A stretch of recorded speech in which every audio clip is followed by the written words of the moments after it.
It's time for Dodger Baseball. Live from Dodger Stadium, Prime Ticket presents the Dodgers as they take on the San Francisco Giants. Hi, everybody, and a very pleasant Wednesday evening to you, wherever you may be. The Dodgers lead with Chad Billingsley tonight with a record of 2-2, and he'll go up against twice a Cy Young winner, and that would be Tim Lincecum. It's also the rubber game of the three-game series, and the Dodgers trying to shake themselves a little bit. They lost 2 out of 3 to Colorado. They lost 2 out of 3 to Chicago, and this, of course, is the rubber game of 3 with San Francisco. So the Dodger lead over the Giants by losing last night has been cut to 4. For Tim Lincecum, he had a rough time against the Dodgers last year, 0-3. Kershaw beating him all 3 of those times, but Kershaw pitched last night in a losing effort. We'll get to the ball game. We'll have it all coming up for you right after this.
Moments away from first pitch here at Dodger Stadium. Beautiful night for baseball. Rubber match between the Giants and the Dodgers. Kenny Lofton and Steve Lyons. Oh, these guys really need no introduction. Kenny, Tim Lincecum, certainly, we know he's a 2-time Cy Young winner, but when you look at his numbers this year, it's unusual. What have you noticed from him? Well, I noticed that early on, in the game, he walks a lot of guys, and he's pretty much, he has 12 home runs in the first inning this year and 6 starts, and his ERA still comes to 2.81 the rest of the game. That's telling me he needs to make an adjustment and do something before he starts the game, because the rest of his game is fine. This first inning gets him in trouble.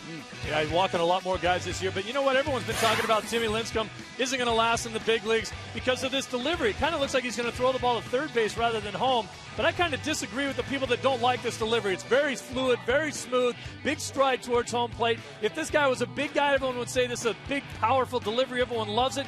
The problem why I think that he's probably not going to last that long is because he weighs about 98 pounds. He's putting a lot of torque on a teeny little body. Yeah. He's had 2 Cy Young Awards. The guy has been outstanding, but can he last over the long haul? Is he going to have a 12 or 15-year career as a pitcher? Mario Gutierrez threw out the first pitch, the winning jockey for all have another in the Kentucky Derby. Who weighs more, Lincecum or Gutierrez? I think the jockey does. That's just not right. But, hey, got to make fun of the Giants when you can. We're looking forward to a great game when we come back. Billingsley on the hill. Vin has the call next.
...2012 North American Car of the Year by AT&T, the nation's largest 4G network.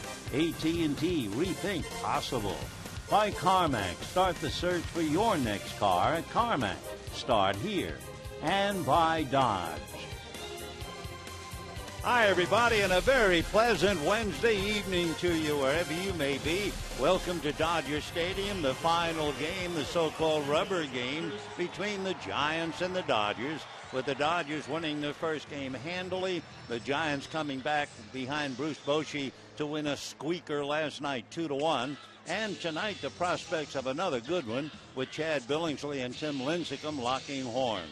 The Giants are now at the 500 mark. They have split their 30 games, and they are 4 back of the Dodgers. The Dodgers are 8 games above 500, 4 in front of the Giants. And the difference, the Giants struggling at home and on the road, the Dodgers doing very well at home.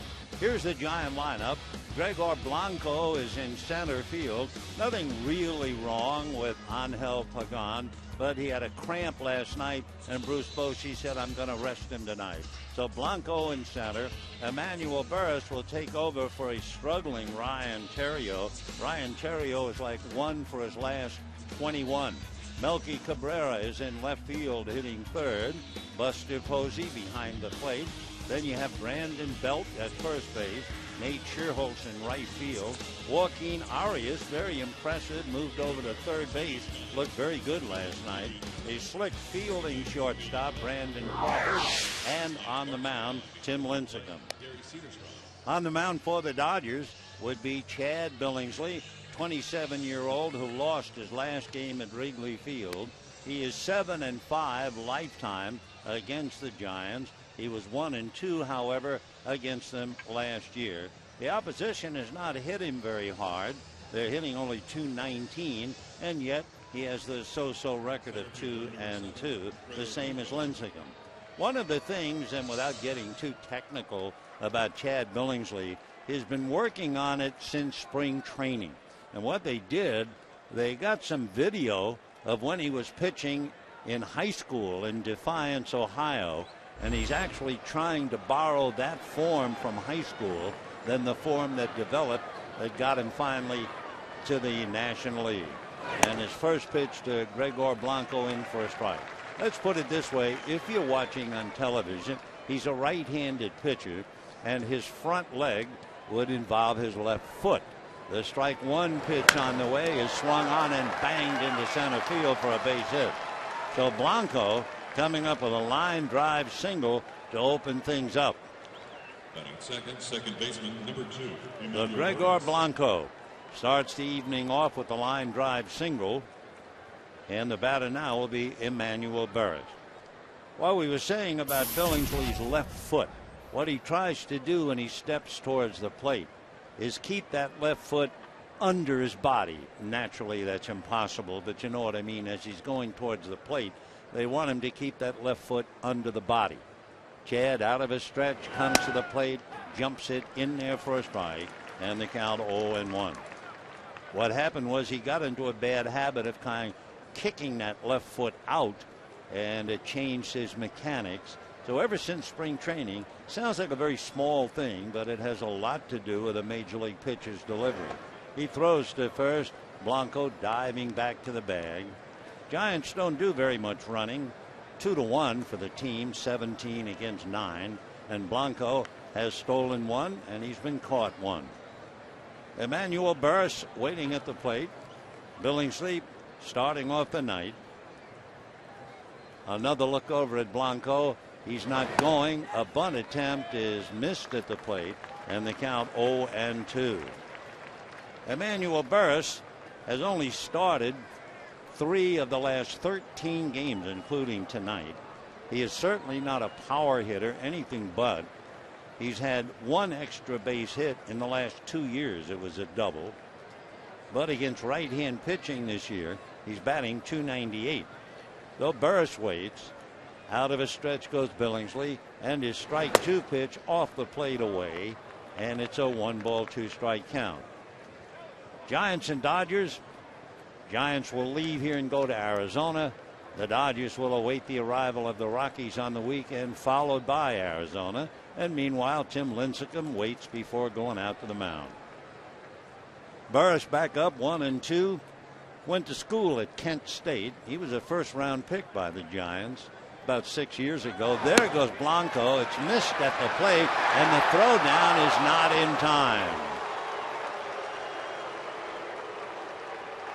So a stolen base for Gregor Blanco after Burris strikes out, and the Giants have a runner in scoring position with 1 out, and a stolen base for Gregor.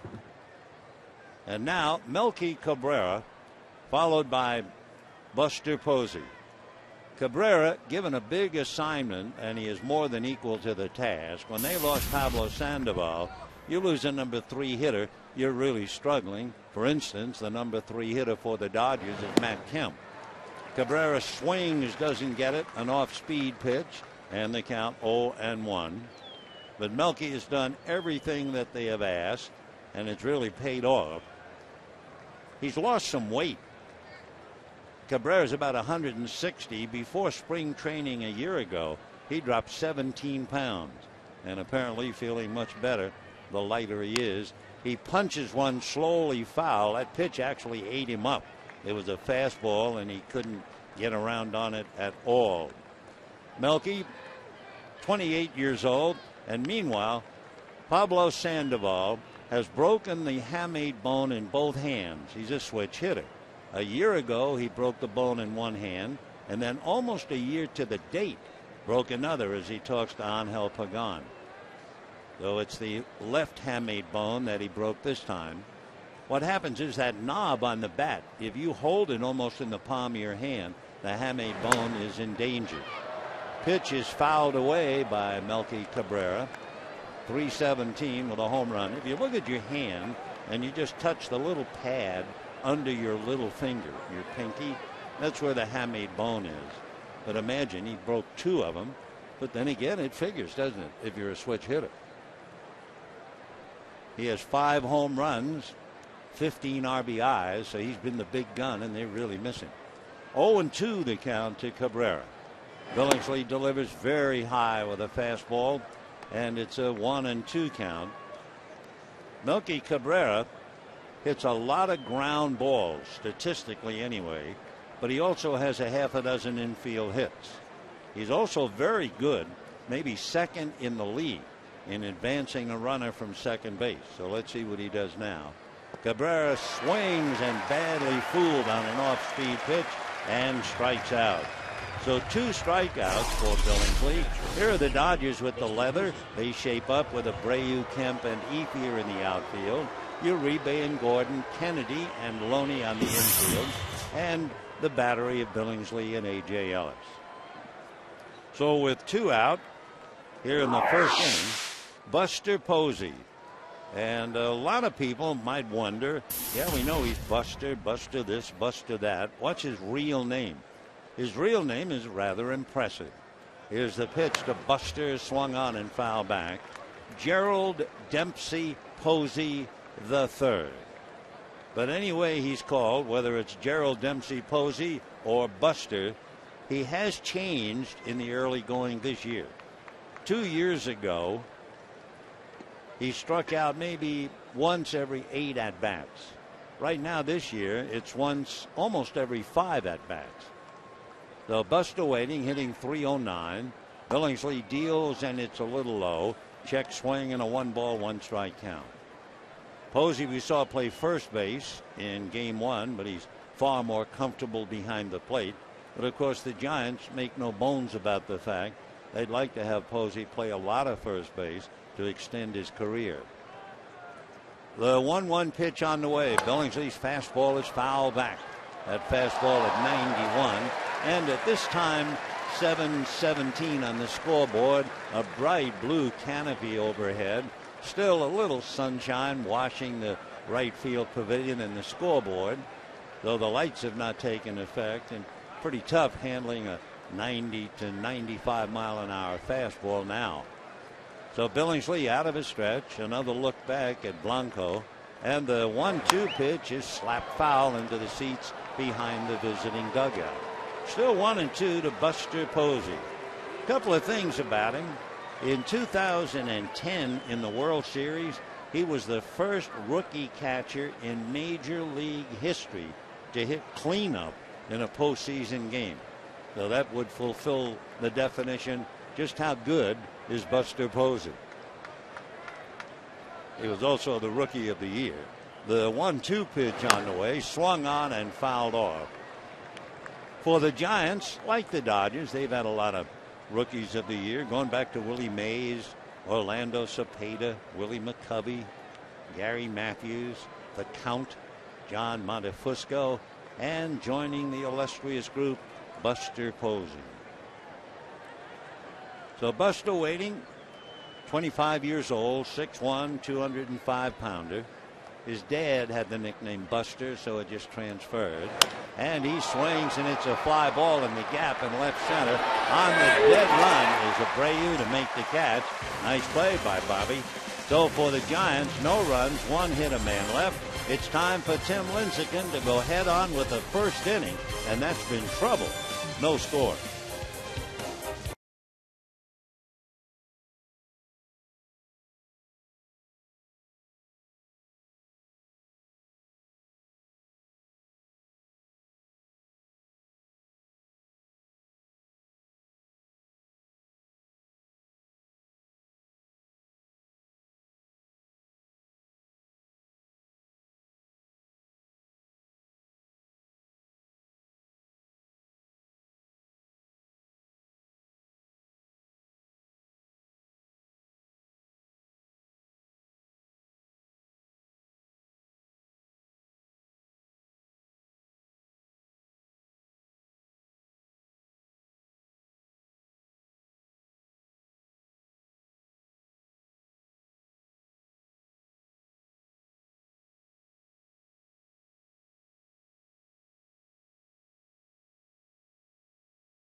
Or they leave him in scoring position. So in the series, the Giants are just 1 for 11 with runners in scoring position. The Dodger lineup reads this way: D. Gordon at short, Adam Kennedy at second, and Matt Kemp in center field. Andre Ethier hits cleanup in right, Bobby Abreu right back of him in left field, and then Juan Uribe at third. James Loney makes another start. He's at first base. A.J. Ellis behind the plate, and Chad Billingsley on the mound. On the mound, Tim Lincecum, twice a Cy Young Award winner. You know, only 4 pitchers have won the National League Cy Young Award back-to-back seasons. They would be Greg Maddux, who did it 4 times, Randy Johnson, who did it 4 times, Sandy Koufax, who did it twice, and Tim Lincecum. Lincecum has had nightmarish first innings. In the first 3 starts this year, in 13 innings, he allowed 16 earned runs. In the last 3 starts, he's allowed only 4 earned runs in 18 innings. But still, the first inning has been a mountain for him to climb. He's allowed 12 runs in his first innings. So let's see what the Dodgers can do as Gordon leads off, takes a look at a pitch low, ball 1, 1-0. If you put the first pitch in play against Lincecum, the chances are you're not going to succeed. The next pitch is lifted foul off third. That'll go down the line and well out of play. 1 ball and 1 strike to D. Gordon. Lincecum, the most interesting, in fact, I was talking to Tommy Lasorda about it before the game. And you know, Tommy's been in the baseball game forever, and he had never heard it. Gordon swings, fouls it away 1-2. Normally, let's just take a pitcher who is 6 feet tall. Pretty much his stride towards home plate would be 80% of his height.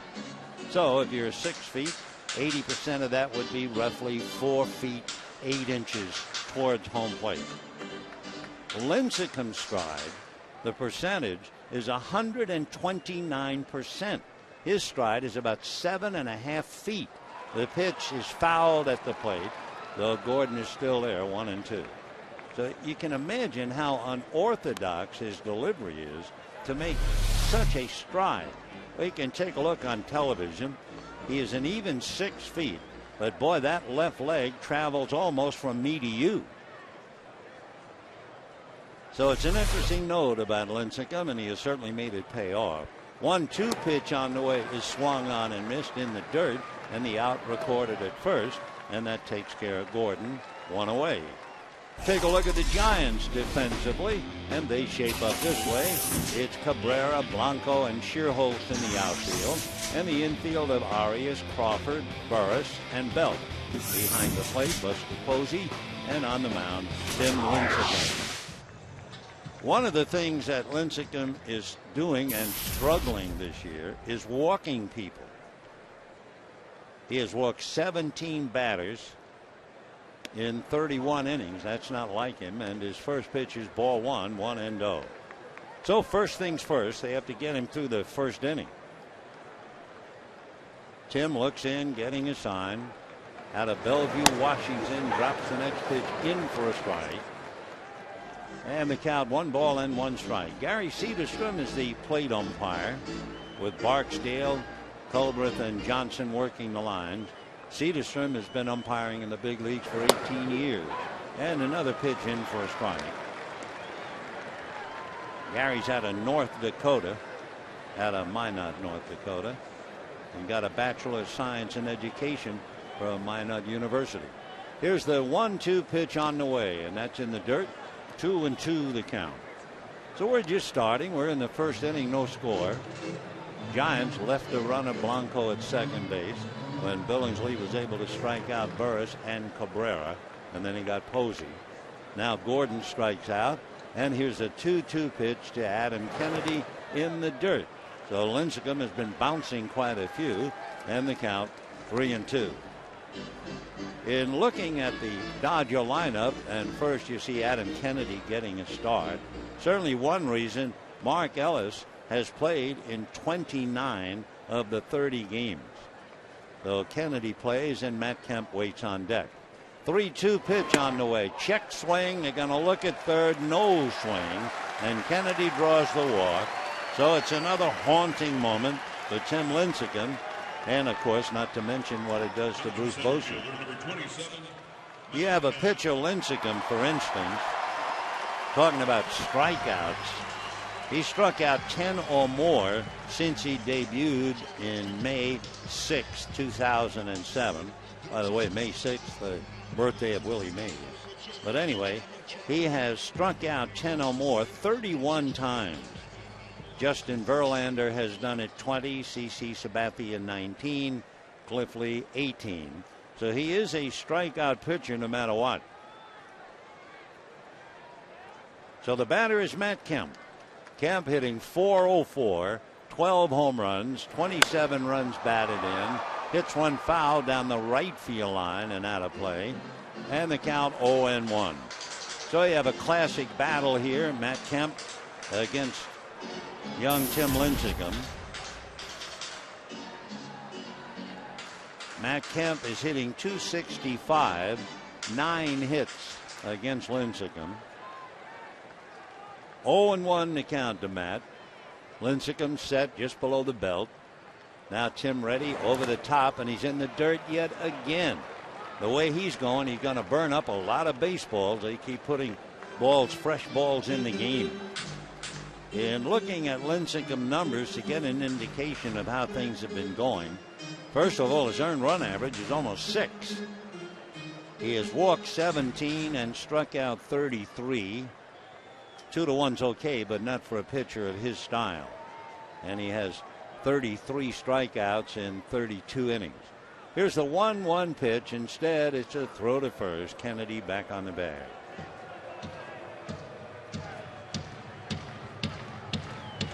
Base stealers have given Lincecum a bad time. Last we checked, the success rate not as high as against Ted Lilly. That's up around 87%, but against Lincecum, 79%. The 1-1 pitch on the way. Over the top, swung on and missed by Matt. Fastball at 94 and down. You've always heard of the high hard one, where these fellas can bring it at the knees just as hard. So 1-2 the count to Matt. 1 out, first inning, no score. Final meeting of this 3-game series between the Giants and the Dodgers. Matt back up. Tim set at the belt. Looks over at Kennedy. The 1-2 pitch is slapped foul. It's remarkable how Kemp can hit that pitch at all. In a recent series, he got a base hit on that pitch, and the pitcher was in shock. It's a hard pitch to get at. It's down, very much down, and low, almost in the dirt. And somehow Matt is able to get the bat on it. All right, 1 ball and 2 strikes they count to Matt Kemp. Kennedy short lead at first. Lincecum another look. Tim delivered. Here he comes. It's swung on, foul tipped, and caught by Posey. So an 87-mile-an-hour slider, 2 down. And the batter will be Andre Ethier. So Kemp goes down swinging, and Andre Ethier coming up. So Matt thoroughly frustrated as he goes back to the dugout. And now Ethier checks in. Of course, talking about being frustrated, let's face it. Andre Ethier was frustrated last night. He did have a double, but he also grounded into 2 double plays. So Ethier hitting .277. He has a half a dozen home runs and 30 runs batted in. Leads the league with the 30 ribbies. Tied for 10th with the 6 home runs.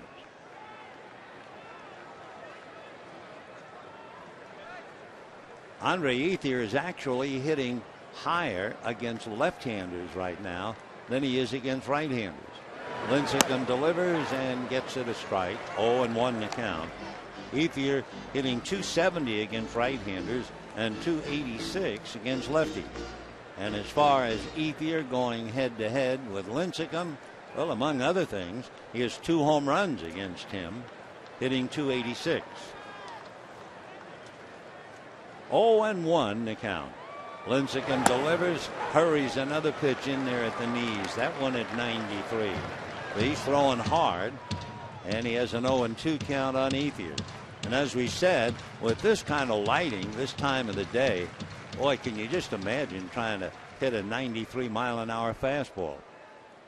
Lincecum brings his hands together just below the belt. The strike 2 pitch, breaking ball in the dirt. So another new ball put in play. Tim, among other things, went to the University of Washington. He was a first-round pick in 2006, and he was very small. As a freshman in high school, he weighed 85 pounds, and he was 4'11". As a sophomore, 5'2" and 100 pounds. Grew up a little bit more to 5'7" and 125. Talking about small men, we were honored tonight. It was exciting to see winning jockey of the Kentucky Derby, Mario Gutierrez. Remember, he was aboard the winning horse, I'll Have Another. That was a rather remarkable moment in racing history. The pitch to Ethier is lined down the left field line, base hit. Over to cut it off and get it back in is Cabrera, and Adam Kennedy holds at second. So Ethier goes the other way. A line drive single to left, and the Dodgers have 2 on with 2 out, and Bobby Abreu coming up. Bobby Abreu. Remember that horse, I'll Have Another, at the Kentucky Derby. He was a long shot, and he won, becoming the first horse to win the Santa Anita Derby and the Kentucky Derby in the same year since 1989. So it was great to see Mario Gutierrez, and you look at a jockey and you say, how in the world can that small man pile a huge, wild running animal? Well, here's Bobby Abreu with 2 on and 2 out. Dodgers had done fair with runners in scoring position as Abreu takes a strike. We told you the Giants are 1 for 11 with 1 RBI. Dodgers are 6 for 28 with 8 RBIs.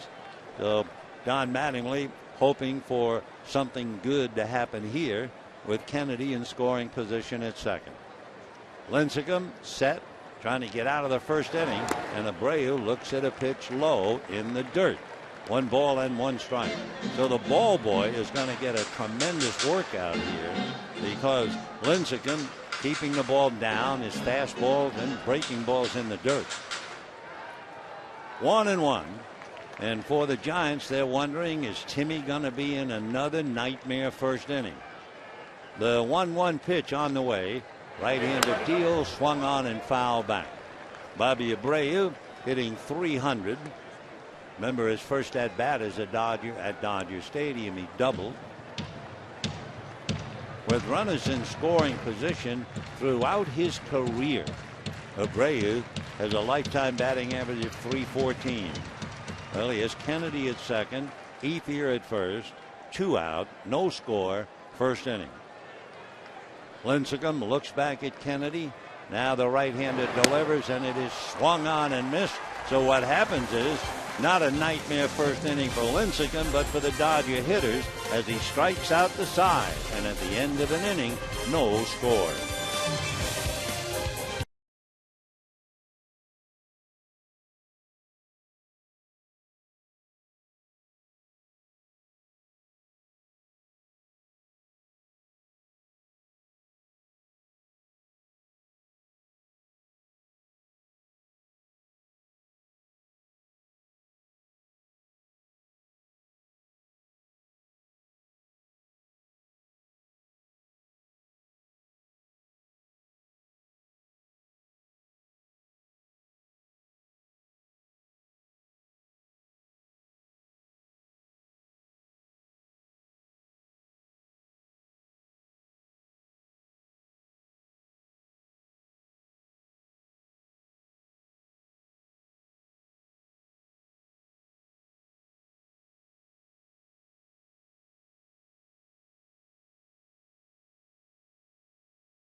To Tim Lincecum.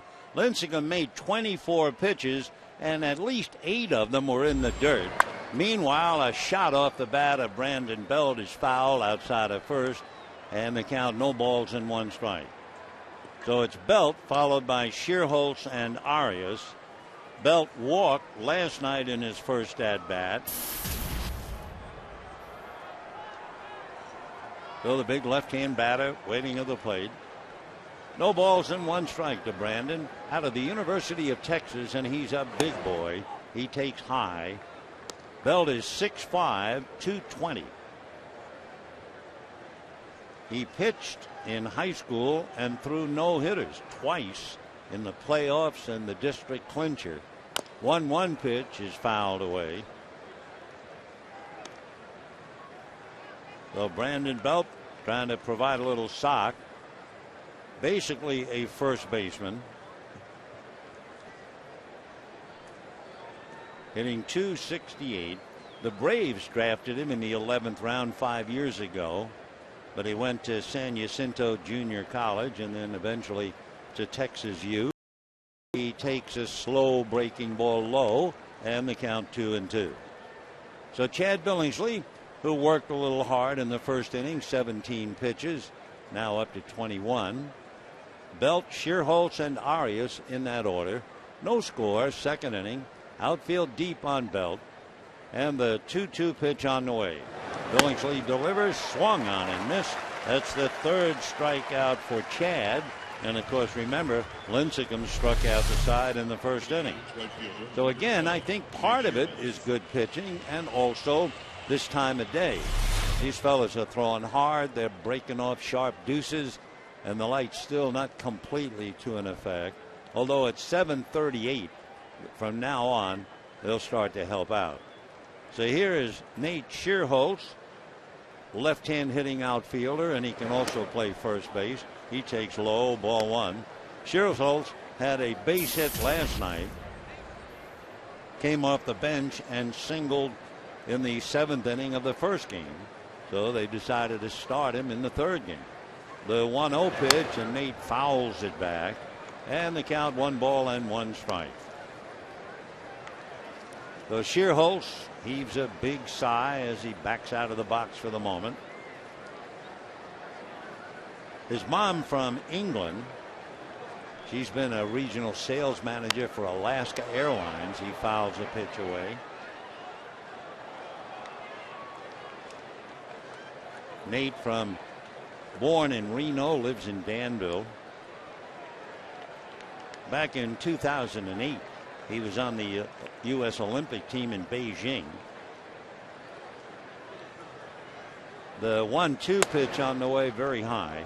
And during that series, Nate collided with the Chinese backer catcher Yang Yang on a sacrifice fly, and that led to a near brawl. 2-2 the count to Nate Shearholtz.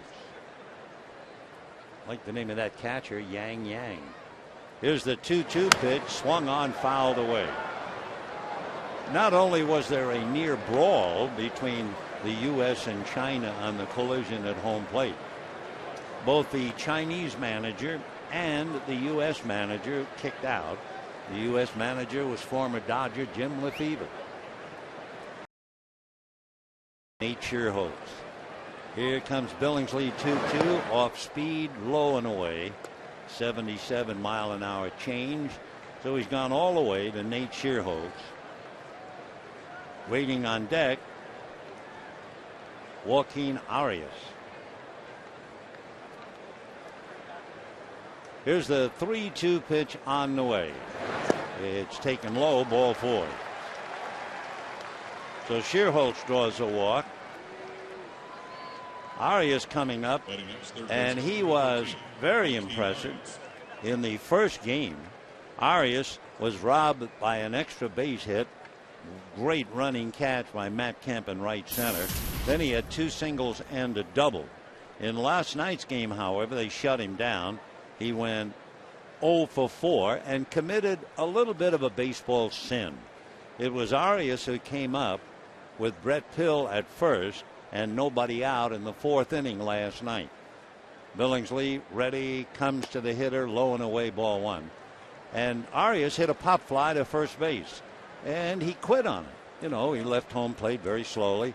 Loney allowed the ball to drop, picked it up on a hop, tagged the runner, stepped on the bag, and had a double play. And I know Bruce Bochy talked to Arias about never letting your guard down. You run out everything. The 1-0 pitch on the way, and he takes off the plate, ball two, so Ellis going out to talk to Billingsley. Meanwhile, Bochy may or may not be hanging out a sign. Tim Flannery is the third base coach. Roberto Kelly, who once played for the Dodgers, is the first base coach. Roberto played for the Dodgers back in 1995. Joaquin Arias, long and lean, wears number 13. He is 6'1" and maybe 170 with rocks in his pockets. 2 balls and no strikes they count. Because of his size, arms and legs, they used to call him Spider-Man. He hits a foul ball off to the right out of play. The other night we were talking about number 13. We won't go through the whole thing, but for some reason everybody thinks 13 is unlucky. But then you realize when this country started, there were 13 original colonies, 13 signers of the Declaration of Independence, 13 stripes on our flag. It goes on and on. Out of a stretch goes Billingsley, and the 2-1 pitch. And there goes Schierholtz. The pitch is low. The throw is on the money and got him. Wonderful throw by A.J. Ellis, and Schierholtz is nailed. So Schierholtz looked like he had a pretty good run, and it was not a good pitch. The pitch was in on top of the hitter. That meant that Ellis had to turn into the hitter to catch it, and he still got a great throw to Adam Kennedy. That was a wonderful play by the catcher. 3-1 pitch is a ground foul outside of third. So 2 out. One of the things the Giants do not do well, even though Blanco did have a stolen base, they're not a running ball club. They've stolen 18, and they've been caught 10 times. 3-2 the count to Arias. 2 outs, second inning, no score. Billingsley into the windup, and his 3-2 pitch is in the dirt. Check swing, no swing, says Lance Barksdale. So it's a walk to Arias. And for Billingsley, back-to-back walks, but he only has 1 man on base thanks to the attempted steal. And that will bring up Brandon Crawford. Brandon Crawford, a local boy, certainly in the sense he went to school at UCLA. Last night was UCLA night here at Dodger Stadium. Crawford responded, got a base hit, his first at bat, but he's not doing much hitting, batting only .202. Billingsley ready and delivers. Crawford holds up on a pitch in the dirt, but it already had passed through the strike zone, and the count 0-1. So Crawford backs out, trying to get something going. By the way, Crawford playing short, so that's the better defensive team, moving Arias to third. But you know what's going on in the minor leagues? Freddie Sanchez is starting to work out at third base in the Giant farm system. Here's the strike 1 pitch to Crawford, and that's away, 1-1. Sanchez, who hurt his shoulder diving at a ball, is now telling the Giant front office people and Bruce Bochy as well that it is easier to make the throw from third base than to make that sidearm throw at second base. But of course you do have the slow roller once in a while up along third, and you have to make that awkward throw anyway. However, Freddie Sanchez more at home, no swing on the pitch, and the count 2-1, and he's trying to come back as the third baseman. And of course, if you go back in the books, you'll find that while Sandoval heals, Sanchez could play third. When he was the batting champion in 2006, Freddie played third base for the Pittsburgh Pirates. So we'll see. Here's the 2-1 pitch to Brandon Crawford. Runner going, and a flare into left field for a base hit. On his way to third is Arias, and he'll make it easily. Crawford, a big turn and holding. So 2 walks followed by a base hit, but the Giants still not on the board because Belt struck out, and then Shearhost was thrown out trying to steal. Fastball, and he was able to muscle it over the head of Uribe. So Crawford at first, Arias at third, Tim Lincecum coming up with the bat. Lincecum is 1 for 9. He has a sacrifice, he has walked once, and he has struck out 5 of his 9 at-bats. One of the interesting things, and we certainly keep track of it, is the fact that Giant hitters are fouling off a lot of pitches. Billingsley set, Lincecum waiting, first pitch is taken for a strike. The Giants just now getting to the number 9 hitter in the lineup, and they've already fouled off 13 pitches, which seems contrary to the fact because Billingsley has struck out 3 as Blanco waits on deck. 0-1 the count to Tim Lincecum. Billingsley ready, here he comes, foul back, and the count 0-2. So Lincecum trying to help his own cause. No runs, 2 hits for the Giants, no runs, 1 hit for the Dodgers, and Billingsley trying to put him away and pick up his 4th strikeout. 41 pitches, that means he's made 24 pitches so far in this inning. 0-2 the count to Tim Lincecum, no score, top of the second. Arias and Crawford at the corners. Lincecum takes off the plate, and the count runs 1-2. Giants will leave here. They'll go to Arizona, and the Dodgers will dig in with a day off tomorrow and then play the weekend with Colorado and the first 2 nights of next week here against Arizona. 1-2 to Tim Lincecum. Here comes Billingsley, drops a breaking ball low, and the deuces become rather wild. 2 balls, 2 strikes, 2 out, 2 on at first and third, and we're in the second inning. Arias standing at third and Crawford at first. 2 balls and 2 strikes to Tim Lincecum, batting left-handed. Billingsley a long look into Ellis. Now he's ready. The 2-2 pitch on the way. Lincecum takes a little high. Ball 3. The Billingsley making Mattingly squirm a little bit. 3-2 to Lincecum. First and third, 2 out. Ready to go. Crawford from first on the full count. Billingsley out of his stretch. Checks the runners. Crawford goes, and the pitch is grounded to the hole. Backhanded by Gordon. His throw to first is not in time, and the run scores. Gordon double clutched the ball as he backhanded in the hole, and the difference between handing it cleanly and double clutching gives the Giants a run. Had he tried to throw the ball immediately, he probably would have thrown it away. So Lincecum able to put the bat on the ball. That was the point that we were trying to make about the fact that they're hitting the ball, fouling them back, and sure enough, Lincecum hits the ball, and it's good enough to give the Giants a run. Though we assume it'll be an infield single to the hole at short. Crawford going to second. Arias brings the run in. And for Billingsley, he now has to make his 30th pitch in the inning, as D. Gordon had trouble on that ground ball that he backhanded. So Blanco, left-hand batter, takes low, ball 1. So it's a 30-pitch inning now, and he's coming up to 47 pitches. Blanco 10 for 23 in his career, though he's really given the Dodgers a bad time. The 1-0 pitch on the way, and he takes in for a strike, a high strike, and the count 1 ball and 1 strike.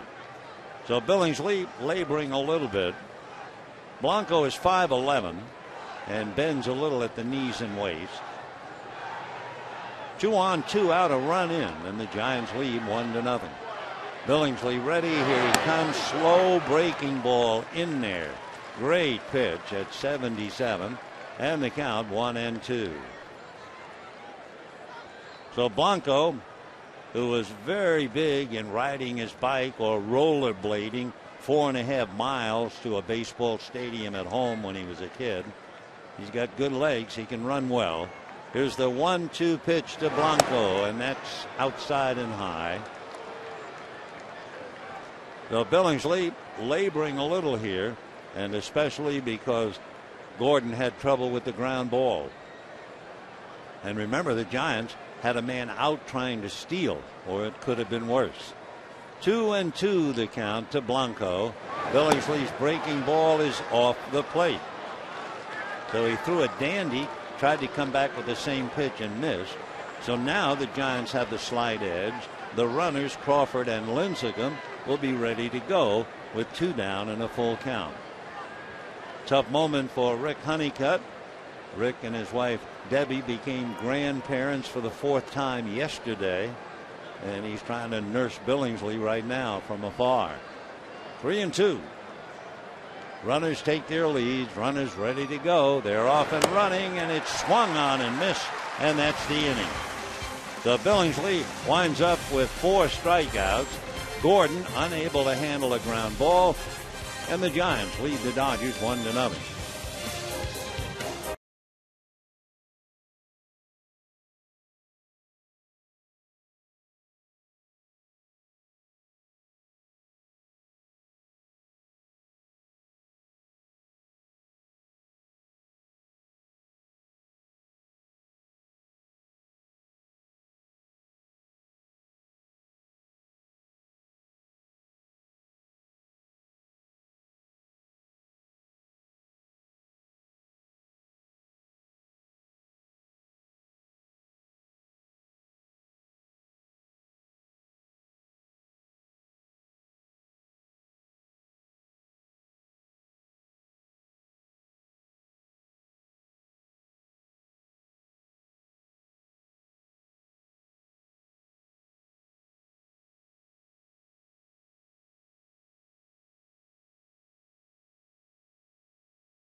One to look forward to Miller time later in tonight's game. Brought to you by Miller Lite.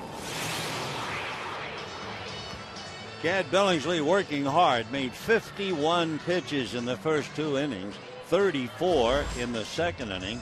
He's allowed 1 run, 3 hits, struck out 4 and walked 2. And of course the ground ball and the inability of D. Gordon to make an out with it has given the Giants a run. Now Juan Uribe, followed by James Loney and A.J. Ellis, and Tim Lincecum, the proud possessor of the run batted in, going to work. Tim's first pitch outside, ball 1. By the way, you know, Juan Rivera went down with a hamstring pull. Don Mattingly, talking about him before the game, said Juan's update is not good. Uribe swings, doesn't get it. Mattingly referred to it as a fairly major hamstring. Juan will go on the DL and could very well be out a while, maybe even longer than 2 weeks. The 1-1 pitch is pulled foul down the line off the ball boy's glove, and the count 1-2. Scott Van Slyke, he's the son of Andy Van Slyke, and he has just arrived, and he is a big boy, about 6'5" and about 250 pounds. He has arrived to take over for Rivera. The pitch to the backstop from Lincecum, and a 2-ball, 2-strike count. On Jerry Hairston, Mattingly said that he's getting better, but still not as good as we'd like. Though Hairston will have an MRI tonight to find out what's going on with his hamstring. Uribe fouls it away. Still 2 balls, 2 strikes. I was talking to Bruce Bochy before the game because he took Pagan out of the game last night. It was a cramp, but everybody thought it might have been a hamstring. And I was talking about the hamstring, and I said, it seems to me that when a hitter gets a hamstring in any way, shape, or form, and Uribe has just struck out, that perhaps he's dehydrated. And Bochy says, we have 3 trainers, and we spend all game with the trainers walking up and down the bench, making sure the players are drinking water. I'm sure the Dodgers do the same thing. But no matter how well you take care of them, playing day after day after day, it's going to wear them down. So we have 1 away, 4 strikeouts, by the way, for Tim Lincecum. And the batter is James Loney. James hitting .211 and takes off the plate, ball 1, 1-0. For Loney's numbers, hitting .258 against right-hand pitching, 107 against left-handers. The 1-0 pitch sliced foul down the line, out of play. Tell you, the most impressive pitcher we've seen in a while, briefly, is Javi Lopez for the Giants. I mean, he is a left-hand pitcher who comes in and absolutely dominates left-hand hitters. The 1-1 pitch, a strike, 1-2. He came in last night, got Ethier to hit into a double play. Going into the game, left-handers were hitting 146 against Lopez, and he faced 3 of the 4 batters and got all 3 left-handers again last night. So he is a secret weapon. They don't make much of him around the league, but Javi Lopez, wow. Here is Loney working on a 1-2 count. Loney grounded out meekly to second base last night in the 9th inning against Lopez. The 1-2 pitch pulled on the ground wide of first to Belt. He'll feed Lincecum coming over, and just like that, 2 down here in the 2nd inning. Giants lead 1-0. Say, be sure to come to Dodger Stadium Tuesday the 15th of May. Dodgers and Diamondbacks, and you'll receive your very own Oral Hershiser bobblehead, and it's a good one. It really looks like Oral. Compliments of Coca-Cola. For tickets, visit Dodgers.com/promotions. A.J. Ellis hitting a solid .288. 2 home runs, 11 runs batted in, and takes the first pitch for a strike, and the count 0-1. Ellis working very hard. With the day off tomorrow, they figure to catch Matt Trainer Friday, so that'll give A.J. 2 days off. He takes a strike. 0-2 the count. So Ellis in a hole with 2 out, bases empty, 2nd inning, and the Giants lead the Dodgers 1-0. Lincecum's next pitch is low, and a 1-2 count. Boy, you look at the Giants and the Dodgers, and you realize it's a great rivalry. But right now, they're just 2 good ball clubs playing baseball against each other. There's no one to root against. I mean, if you're a Dodger fan, I mean, who are you going to boo with the Giants? There's no Bonds. There's nobody like that as Ellis strikes out. 5 strikeouts for Lincecum. Well, you might boo him. At the end of 2, Giants 1, Dodgers 0.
wireless receiver from AT&T UVerse. Visit AT&T.com/free your TV. Rethink possible.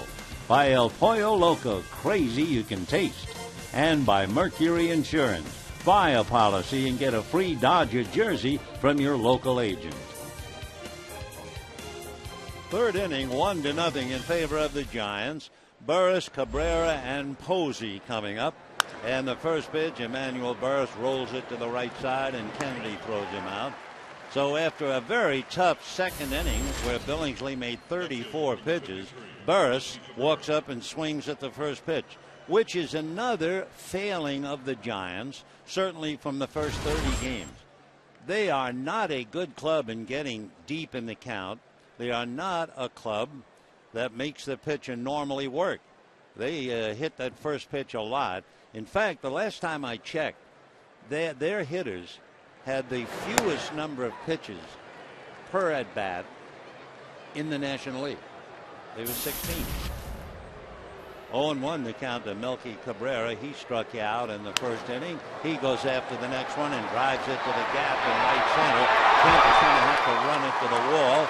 And when it bounces back, Melky's going to be on his way for three. The relay to third, not nearly in time. The ball hit the wall in right center, and as Matt tried to play the carom, it got by him, and Melky just kept on going.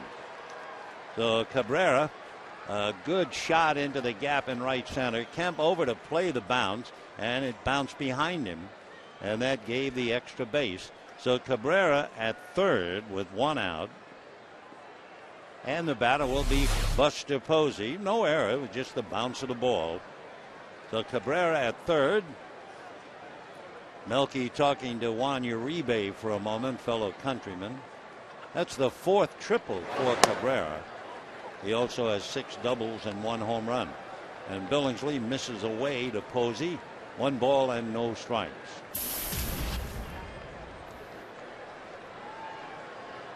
One to nothing in favor of the Giants, trying to add to it. The 1-0 pitch to Posey, and that's a high strike.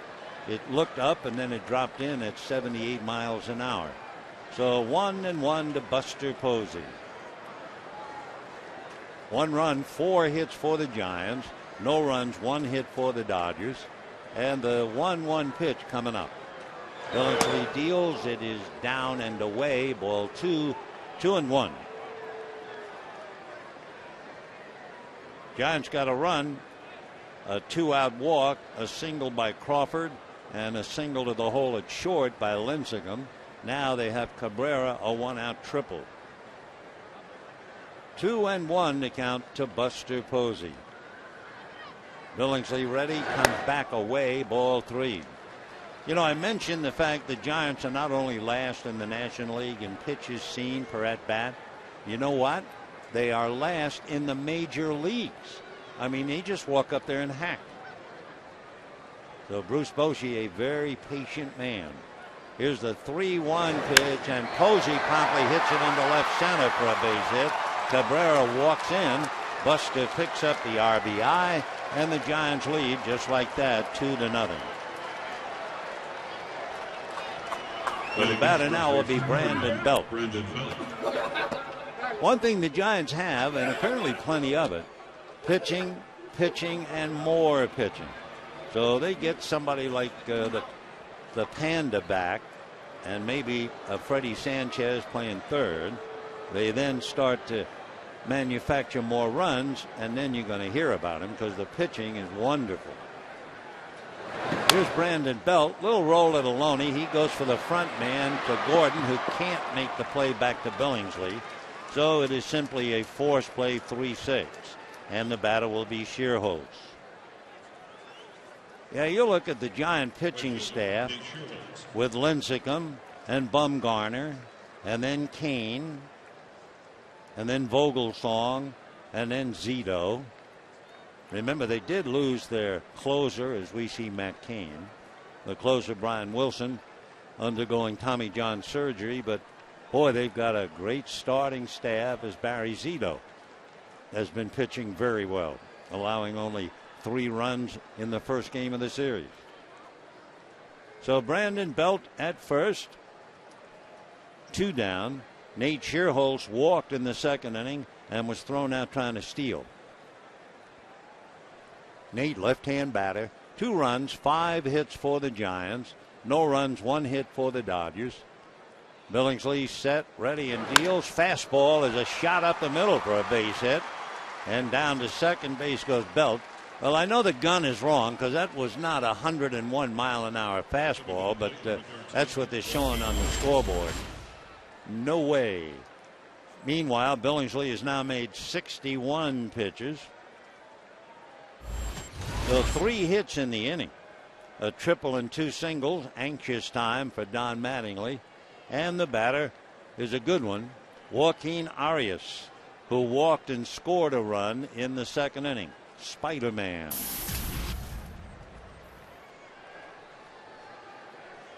First pitch to Arias, waved at and missed. Right-hand batter. Arias got a base hit. No, Arias last time up walked. He has struck out only 6 times this year. Trying to make contact here with 2 on and 2 out. Strike 1 pitch off the plate. 1 ball and 1 strike. Though Billingsley sweating profusely, working hard. And a 1 ball, 1 strike count.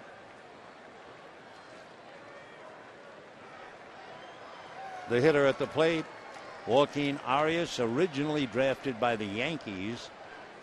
He's from Santo Domingo in the Dominican Republic. Might remind you a little bit of Alfonso Soriano, and he hits a dunker to center. That's a base hit. Here comes Belt. The throw to second, and they get Shearholtz rounding the bag. No run. No run, as Gary Cederstrom indicates it, and for Bruce Bochy, he has to bite the bullet again. Did I remind you that they also don't run the bases too well?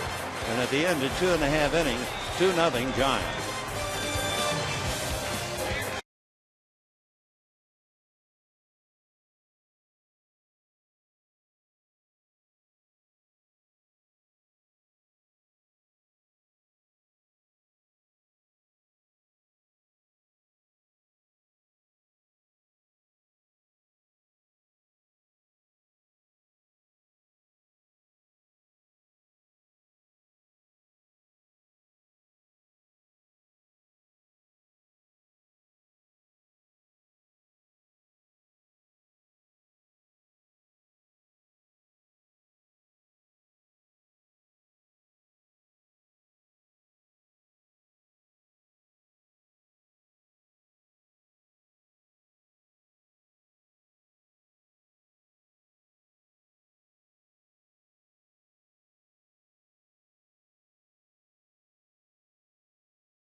Patient man. He was born in France.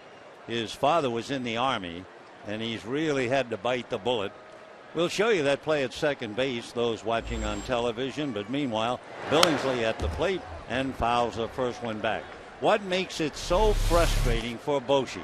This is a major league game. The play is directly in front of Shearholtz, and Kennedy handles the throw from Kemp. I mean, it's one thing to be caught rounding a bag, but you should be able to see the play.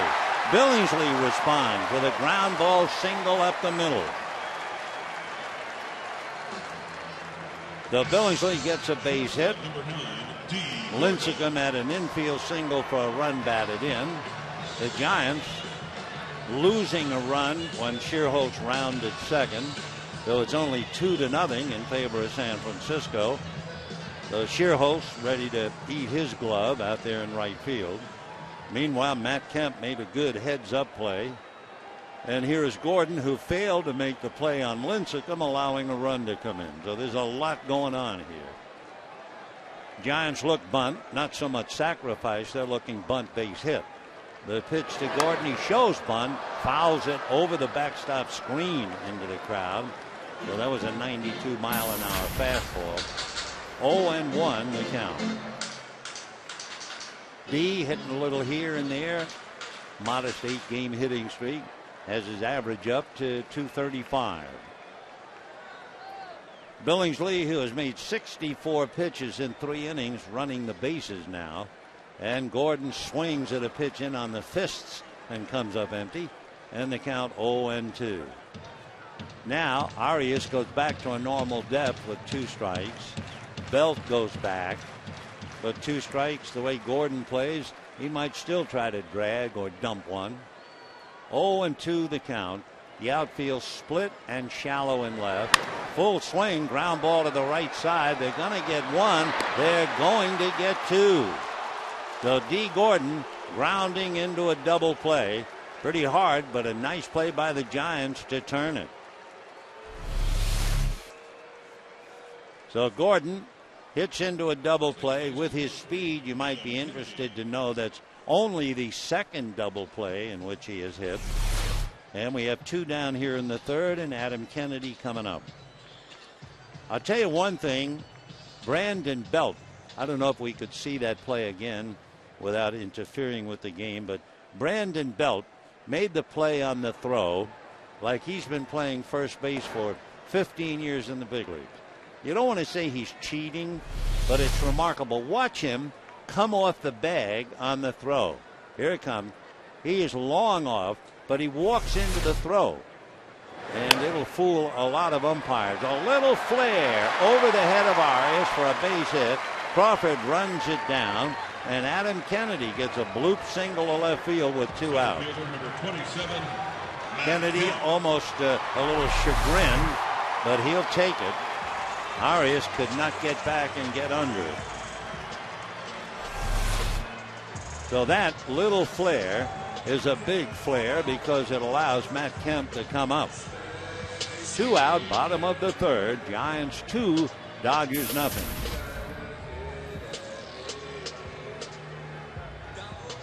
You know, when Matt Kemp comes up and you hear the announcer, now batting for the Dodgers, number blah, blah, blah, and so. It reminds me in 1929 in the old Polo Grounds in New York. That was the first public address system in baseball.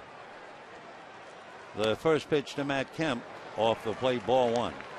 That's right, not until 1929. Before then, I understand, they would walk around with a big megaphone and holler the lineups to the people in the stand. 1 ball and no strikes to Matt Kemp. Lincecum checks first, comes back to Matt, who fouls it away upstairs off to the right.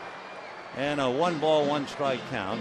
That was a 93-mile-an-hour fastball that Matt sent spinning upstairs. Tim Lincecum came in with a 2-2 record. The Dodgers and Clayton Kershaw beat him 3 times last year. They were all tough games, 1-0, 2-1. He's 5-4 lifetime against the Dodgers. Tim set, time at the plate. You know, when the Dodgers beat him 3 times last year, you know what his earned run average was against the Dodgers in those 3 games? 1.8. Yeah, 1.8. 1-1 the count to Matt Kemp. Lincecum's fastball is swung on and missed. That's 94. Looked like Matt was trying to lift it a little. And Matt just talked to himself. You could read his lips. Come on, Matt. Remember, that was Matt speaking, not me. I'm not saying. Come on. 1 ball and 2 strikes they count. Kennedy at first, held on by Belt. 2 out in the 3rd. Giants lead 2-0, and they have scratched for the 2 runs. Lincecum again ready. The 1-2 pitch to Matt Kemp. Tim delivers low and inside. Another fastball. Everything down. And a 2-2 count.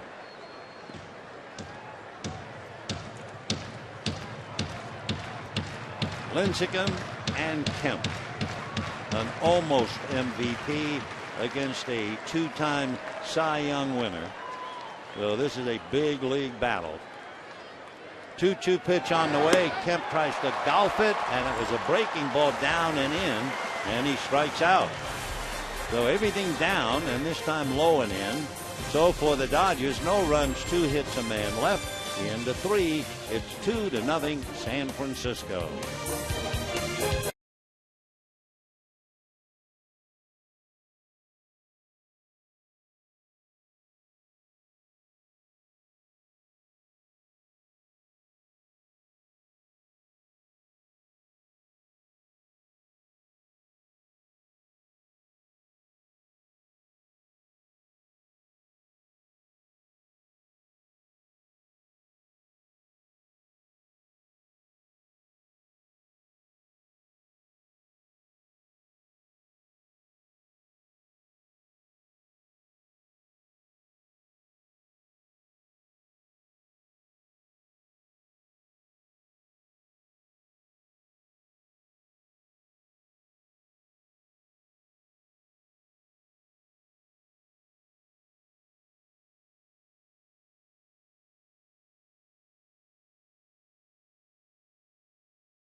Having just struck out, you know, he's had 36 career at-bats against Tim Lincecum without a home run. That's the most at-bats for Matt versus any pitcher where he has come up empty. First pitch to Brandon Crawford, ball 1, 1-0.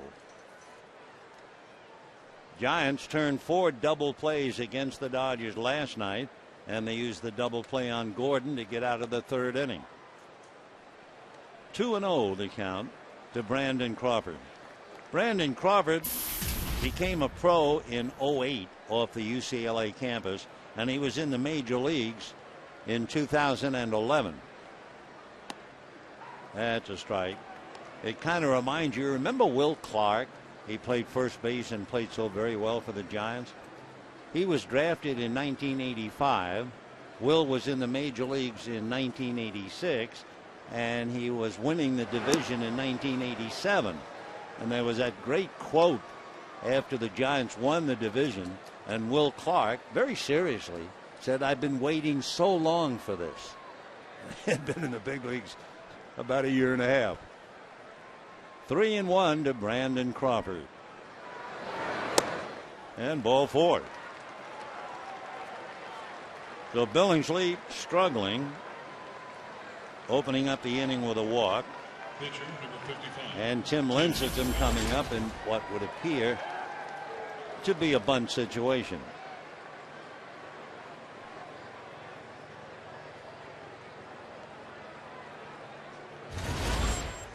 Billingsley about ready to make his 70th pitch.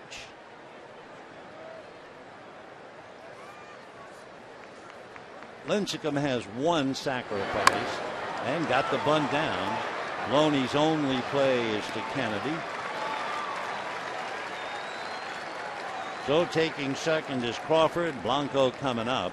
And for a moment, let's get you thinking. Number 7, Gregor Blanco. Josh Hamilton, what a night. 4 home runs and a double. Who are the only 2 Dodgers ever with 4 home runs in a game? And we're talking both Brooklyn and Los Angeles. Gregor Blanco singled to center and stole a base. Struck out with 2 on in the second inning.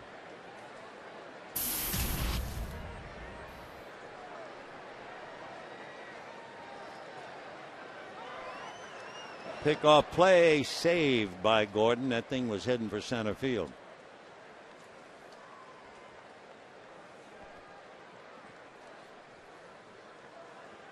You know, the player with the Giants, Aubrey Huff, made not a headline, but it made you stop and think about being a ball player. He had an anxiety attack, and he just had to get away from the game. There's so much stress that you don't think about. Ball 1. One of the old lines, and it's true, it's tough enough to get to the big leagues, but it's even tougher to stay. And if you want a case in point, it's a dandy. In 1973, the Giants had a very good pitcher by the name of Ron Bryant. And Ron Bryant in 1973 won 24 games. Big man on campus, right? The next year, 1974, he won 3 games and never won another. Disappeared. Gone. Adios. So that's what they live with. What have you done for me lately? 1-1 to Blanco. 1-2.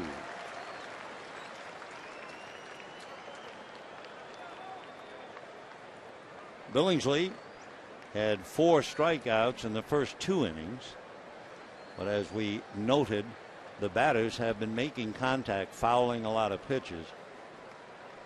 1-2 the count. Crawford, who runs well, good lead at second.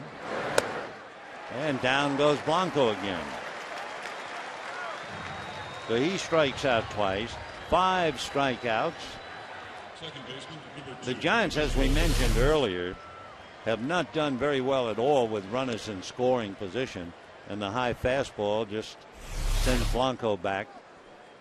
Here now is Emmanuel Burris, who struck out, grounded out.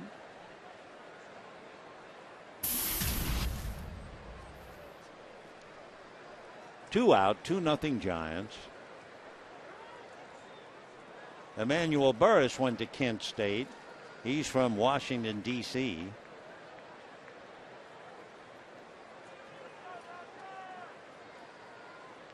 His father used to listen to Giant games on the radio from Washington. Ball 1. You talk about dedication by the family, and we're talking about Emmanuel Burris and his family. His parents loved baseball. They started pitching to Emmanuel when he was about 2 years old. And how about this? They actually designed their house for him to be able to swing the bat and not break chandeliers or glass. I mean, that's being thoughtful parents, huh? Designed the house so he can swing the bat. Well, he was a first-round pick by the Giants, so he could have bought himself some furniture for sure.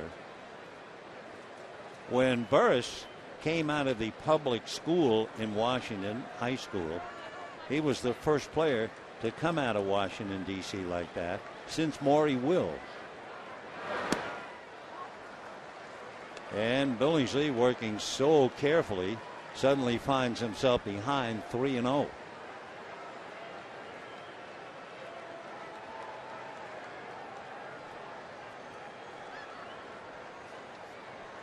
Burris, switch hitter, batting left-handed.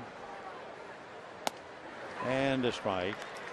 He's very dedicated. When he was at Kent State, they tell me he would spend nights sprinting up and down the 10 floors of the dormitory in ankle weights to improve his speed. Wow. 3-1 to Burris. Crawford at second, 2 out, 4th inning, 2-0 Giants. And he's aboard.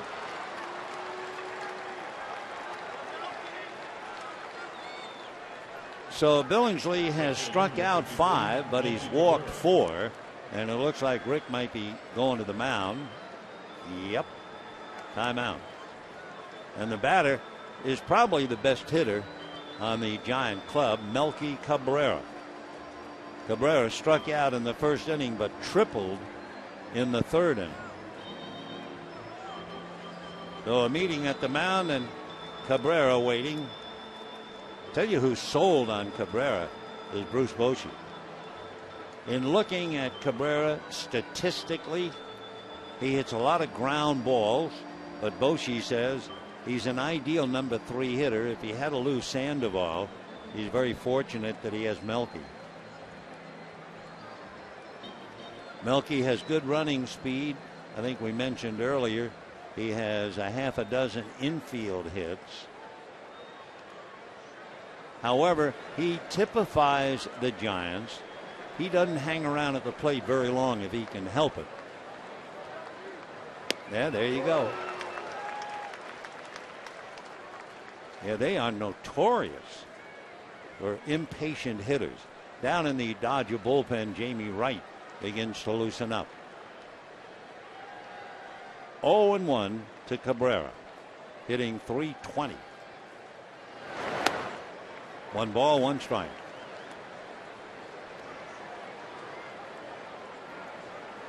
Cabrera came up briefly with the Yankees in 05, but he only played in 6 games. Then he was with them again in 06, 7, 8, and 9. Then to the Braves, then to the Royals, and now with the Giants. 2-1.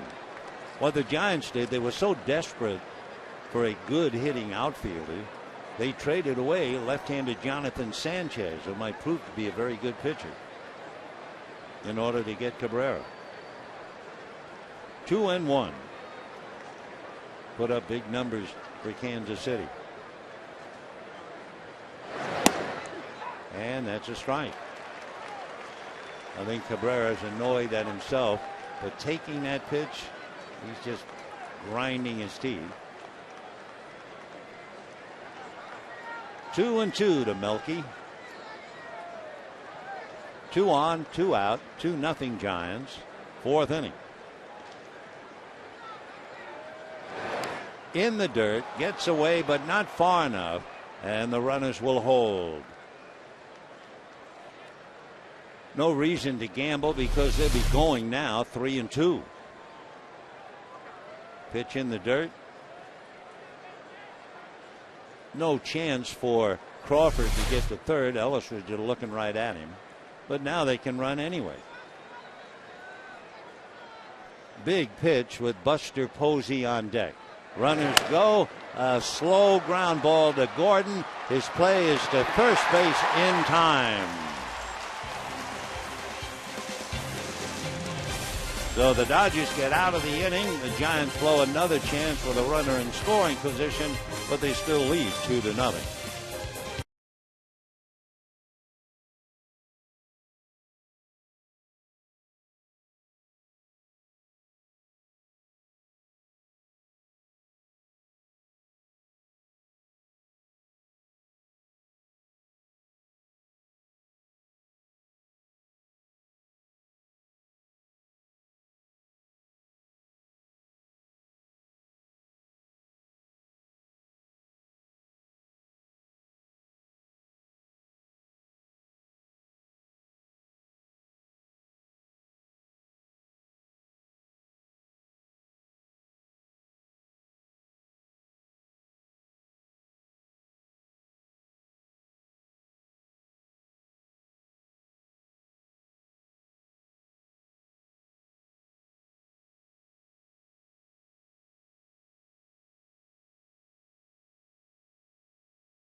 by Jack in the Box. You can try the new Chipotle Chicken Club Combo for just $4.99 plus tax.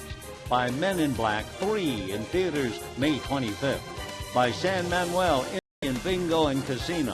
Play Lucky 7 Bingo. You could win $100,000. And by Time Warner Cable. Bottom of the fourth inning, 2-0 Giants. They've had ample opportunities to have more than two. Ethier, Abreu, and Uribe coming up in the bottom of the fourth. To give you an idea, it has been a high wire act for Chad Billingsley. He's allowed 7 hits. He has walked 4, and he's had 8 3-ball counts. But Chad's hanging tough, and it's still only 2-0 Giants. Andre way out in front. A good changeup. If you're the hitter and you're looking at a guy like Lincecum with the bases empty, with that 7.5-foot stride, the awkward arms and elbows and kneecaps, and then to throw a change, wow. Andre with a 1-2 count, single to left field in the first inning. Giants 2 runs, 7 hits. Dodgers no runs, 3 hits.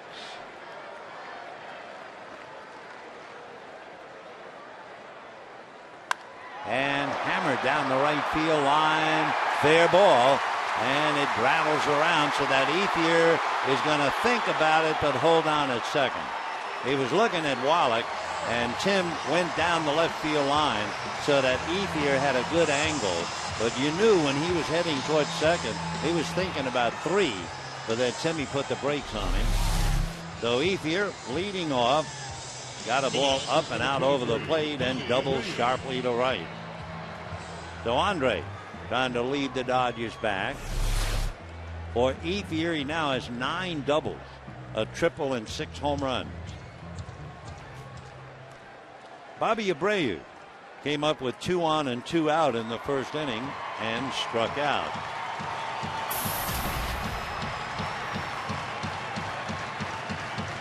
Abreu had never faced Lincecum before, though he is 0 for 1. The outfield plays him deep, but they play him to left field. Shearholz gives him all of straightaway right. Well, they certainly don't expect Abreu to pull Lincecum. Well, we'll see.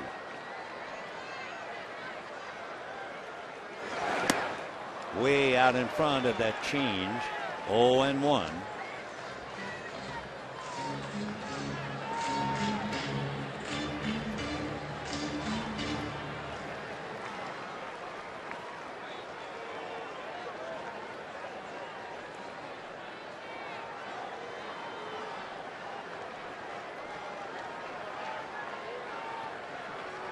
Lincecum has struck out 5 and walked 1.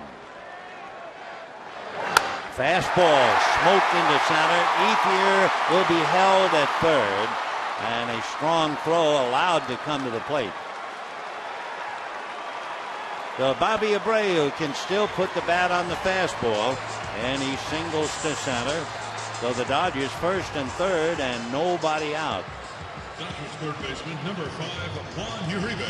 Juan Uribe struck out in the second inning. Remember last year when the Giants and the Dodgers opened up here? Lincecum was pitching and Uribe came up to the plate, and Lincecum nailed him on the left elbow. Yeah.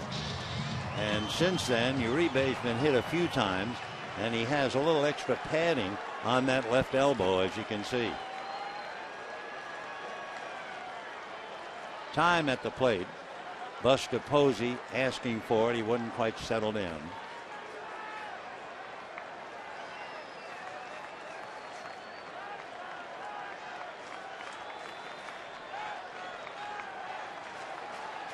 Fastball and a strike. 0-1. That's a 92-mile-an-hour fastball down around the knees. So over at third base is Ethier. And at first, Bobby Abreu, nobody out. 0-1. We're only in the fourth inning. And that's going to go foul down the line, so Uribe finds himself in a hole now. No balls and 2 strikes. 2 fastballs in the low 90s. Remember, Abreu had an off-speed pitch for a strike and then got the fastball and single to center. So let's see what Uribe gets. No balls and 2 strikes.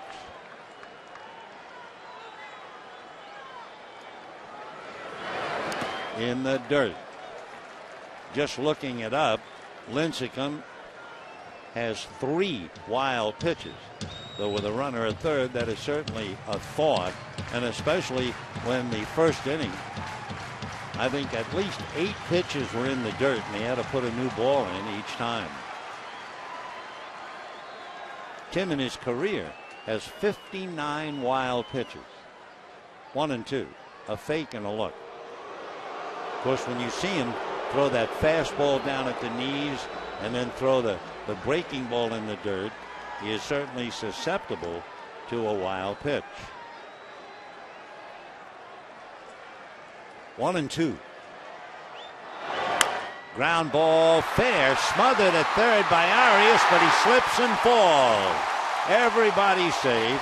Ethier scores, and the Giant lead is 2-1, and Bruce Bochy has to just get up and change position. So Uribe may be robbed of a double by Spider-Man over there. Which reminds me, many years ago, the Dodgers had a third baseman named Jorgensen, and his nickname was Spider. So Arias just slipped, losing the play. So it is 2-1 Giants. Dodgers have 2 on, nobody out. Uribe a base hit and an RBI. And James Loney coming up, followed by A.J. Ellis.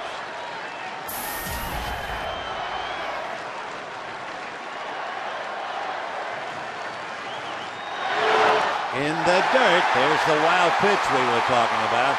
60 wild pitches in his career. His 4th wild pitch of the year. And for Bruce Bochy, who was born in France, he needs another language.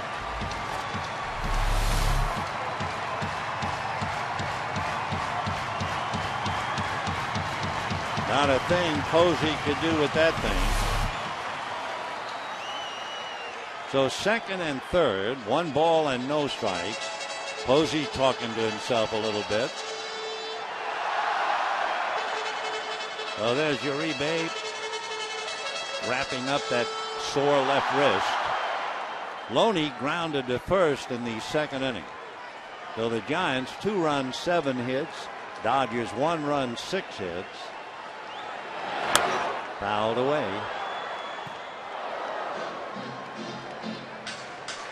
Lincecum living right around 93 all night with a fastball, but he has been in the dirt so many times. 63 pitches, 12 in the inning.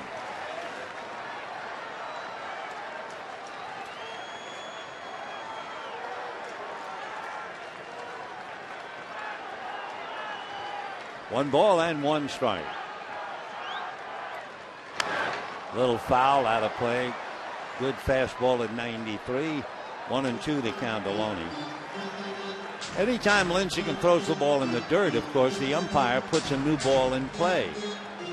And they have really been feeding him a supply of new balls. I'm not sure if it's apocryphal or not, but when the old St. Louis Browns, before they moved on, the story was when they played their last game, they were down to 1 ball. Everything else had been used. Could be a night like that here. Just on the corner, the last location Loney wanted. He doesn't argue, just shakes his head and walks away. So Loney thinking it's outside. You take a look.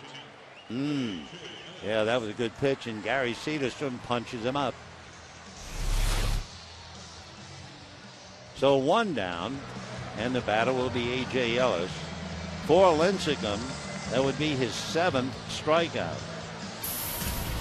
Remember, we told you he's had 10 or more 31 times in his young career. Here is Ellis, and coming out on deck Tony Gwynn. So Billingsley has worked hard and made 85 pitches in 4 innings. Ball 1. So Tony waiting. Billingsley hoping he can stay in.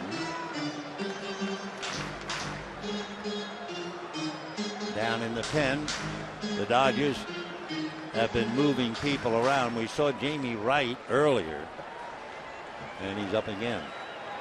1-0 pitch in the dirt, chased and missed, and another new ball in play. Wow. No, I don't know the record for balls put in play in one game. I don't think they keep track of it, but let's just say in 4 innings, we have sure seen a bunch. 1-1. Dodgers second and third, down by 1. First base open, and a 1-1 count on A.J. Ellis. 2-1. Not too many high fastballs from Lincecum, but that one was at 92. So Abreu anxious at third as the tying run. Uribe a possible go-ahead run at second.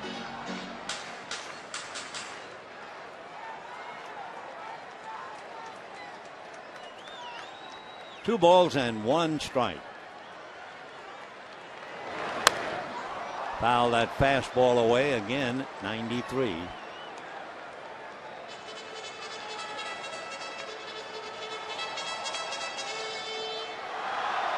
Two balls and 2 strikes to A.J. Ellis.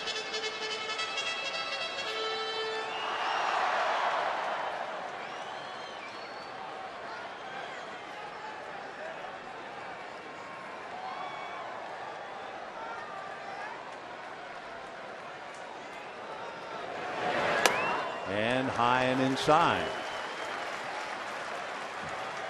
So 3-2, that time 88 miles an hour.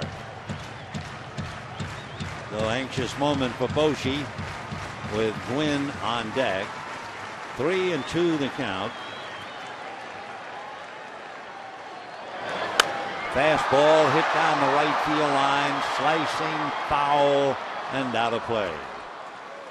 For A.J. Ellis, he certainly made a lot of contributions. He's 5th in the league with an on-base percentage. He has 19 walks. A.J. has reached base in 20 consecutive games and 23 out of 24.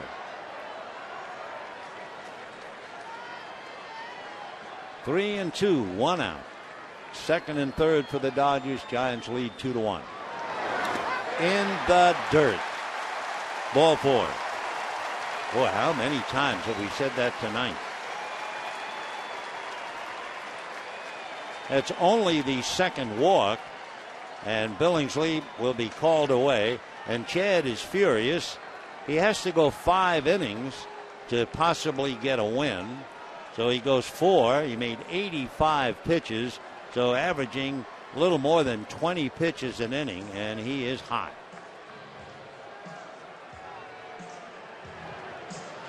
Tony Gwynn coming up. Billingsley, by the way, singled back in the 3rd inning. He was 1 for 1. Your attention, please, for the Dodgers. Batting for Billingsley, number 10, Tony Gwynn Jr. So Tony Gwynn with the bases loaded, 1 out, and the Dodgers trailing 2-1. Gwynn is 4 for 18 against Lincecum. You have Abreu, then you have Uribe and Ellis. Ellis now with 20 walks. Infield in double play depth, but they pull up the corners to go to the plate. So Arias and Belt are up inside the bags. Giants pulled off 4 double plays last night, and that's a strike. And they helped the load get out in the 3rd inning when they had Gordon hit into a double play. 0-1 to Tony, hitting .250, 2 runs batted in.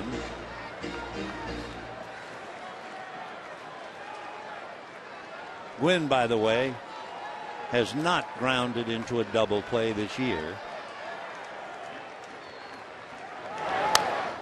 But he's in a hole now, 0-2. Lincecum has 7 strikeouts, 2 walks. He has really made Buster Posey work hard. Posey really has been like the goalie on a very bad hockey team. He's had to block so many. 0-2. And a flare foul outside of third. Still 0-2. And looking closely at Gwynn's numbers with an 0-2 count, he has struck out 9 times in 52 at-bats. Coming off the bench, he is 2 for 7. Meanwhile, Lincecum is working hard. This will be Tim's 25th pitch here in the 4th inning.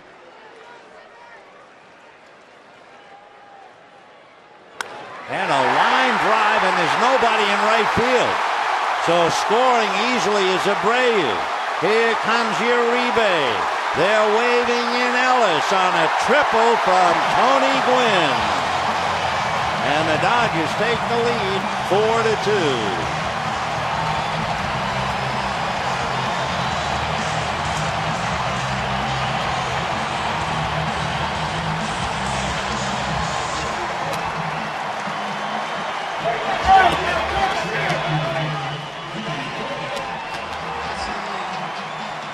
So Tony Gwynn pulling the ball. That was the last thing they expected.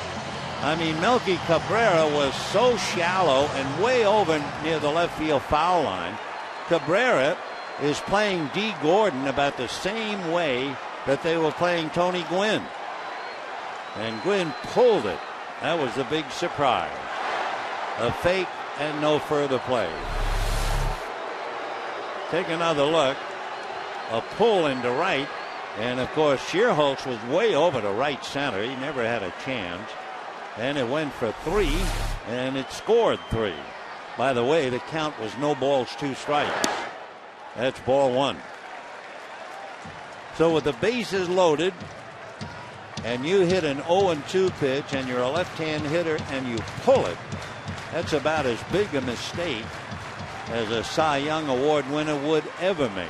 But he made it, and the Dodgers lead 4-2. Infield up. Remember, there's still only 1 out. A bunt, drag bunt foul. Gwynn coming a little late. 1-1 to count. So for Chad Billingsley, he's off the hook, but that's no consolation. He's not going to lose, but more importantly, he can't win. And those W's you see, that's bread and butter.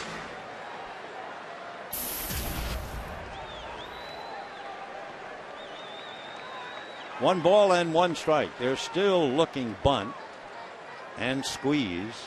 Win is not coming. 1-2.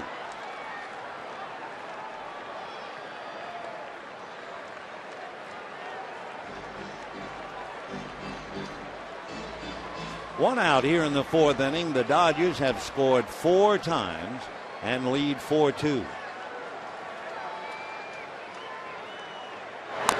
Another foul ball.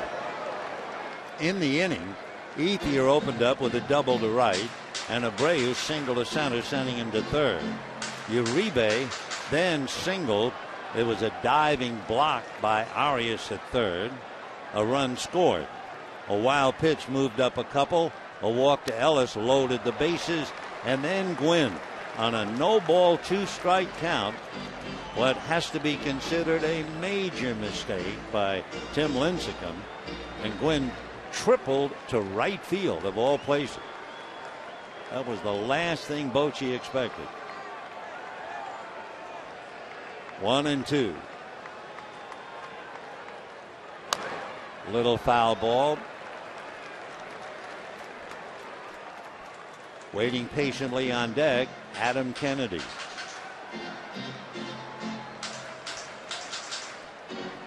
Kennedy making a start at second base tonight, letting Mark Ellis have a game off.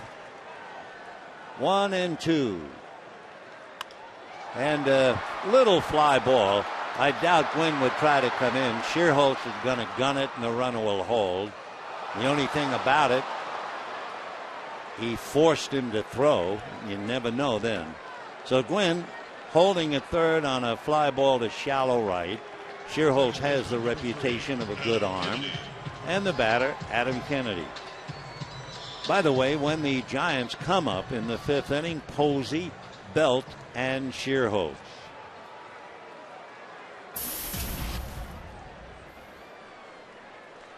For Lincecum, this inning has been a grind.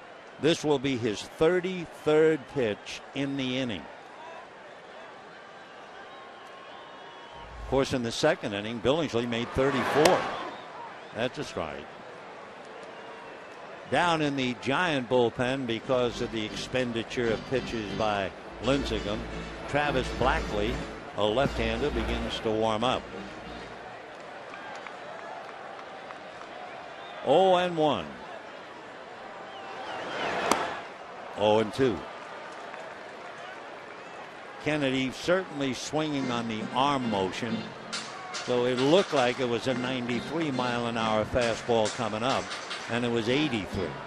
On deck, Matt Kemp. 0-2.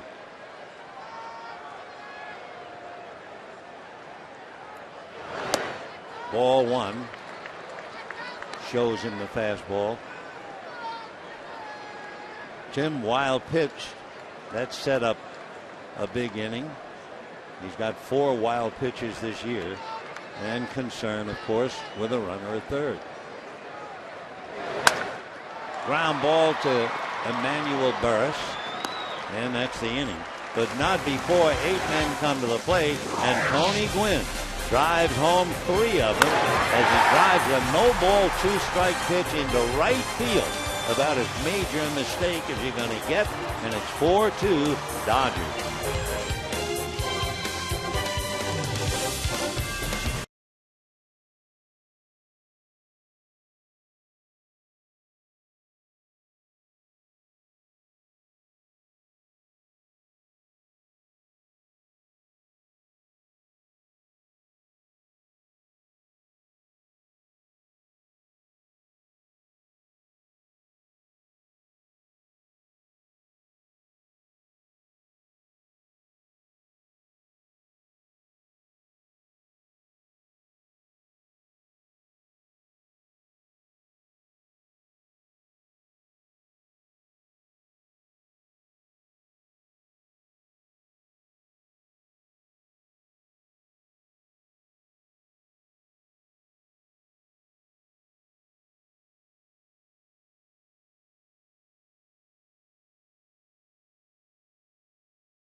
Alex Cora works a 2-1 count against the Cubs' Matt Clement.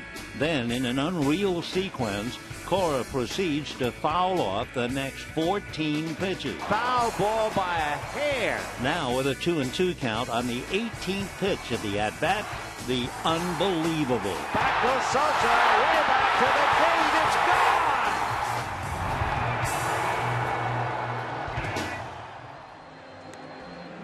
With the 5th inning and the Dodgers leading 4-2, the Dodgers go to the bullpen, having batted for Billingsley, and they bring in Jamie Wright. Jamie, a big fella at 6'5" and 210, a remarkable spirit when you realize 7 years in a row now, Jamie Wright went to spring training as a non-roster invitee, and each time he made the club. At 6'5" and 210, he's 37. He'll be 38 Christmas Eve. Jamie's from Oklahoma City. He was a first-round pick by the Rockies way back in 1993. Jamie will start against Buster Posey. And a strike.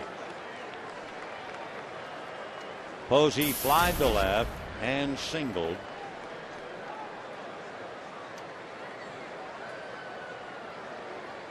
Oh and 1. 1 ball, 1 strike. Whatever happens, if this winds up a 1-run game, the Giants will look back at the 3rd inning when Schierholtz rounded second on the bloop single by Arias. They had already scored a run, and Schierholtz was nailed on a heads-up play by Matt Kemp to Adam Kennedy. That broke the back of the Giant rally. Still in the game, the Dodgers responded with that huge mistake on a no-ball 2-strike pitch, and the bases clearing triple by Tony Gwynn. In the dirt. Why not? Lincecum has lived in the dirt tonight.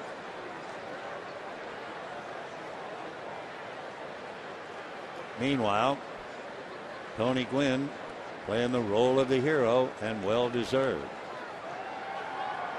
Make Dad proud. 2-2 to Posey.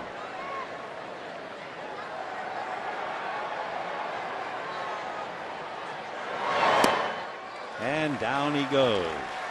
We were saying earlier about Posey, he is striking out every 5 at-bats. Last year was a little over 8. Let's take a look now at the trivia. Remember, we were talking about Josh Hamilton's 4 home runs last night, and who are the only 2 Dodgers ever with 4 home runs in a game? Sure, Sean Green as an LA Dodger in Milwaukee. Gil Hodges as a Brooklyn Dodger against the Boston Braves in Ebbets Field. Yes, that's right, Boston Braves. Hodges hit a home run against Warren Spahn, and then his 4th home run against Johnny Antonelli. Interesting thing too about Sean Green. That's a foul ball. You know, Hamilton last night, 4 home runs and a double, so he set an American League record with 18 total bases. But Sean Green, he holds the major league record. He had 4 home runs, a double, and a single for 19 total bases back in 2002. You know, the other thing that would certainly haunt the Giants if they knew this, talking about Dodger pinch hitters, in the first 30 games, Bruce, Dodger pinch hitters had 2 RBIs.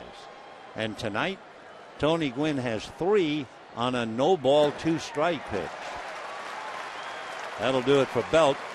2 down in the 5th inning. And the batter will be Nate Schierholtz. Number 12, Nate Schierholtz. So Billingsley had struck out 5. Wright comes in to nail 2. 7 Giants have bitten the dust. Lincecum, through 4 innings, has struck out 7 by himself.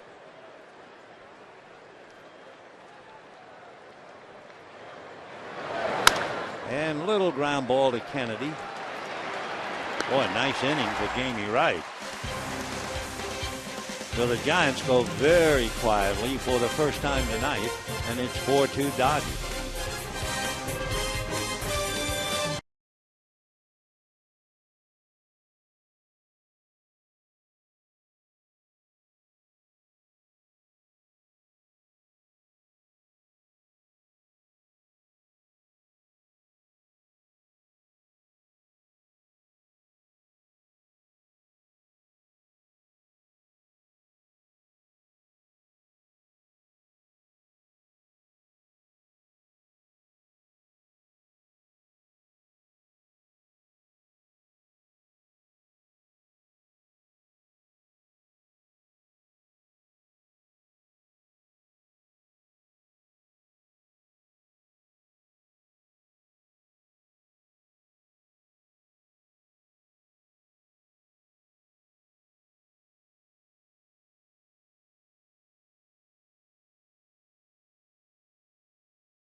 pitches worked so hard in 4 innings.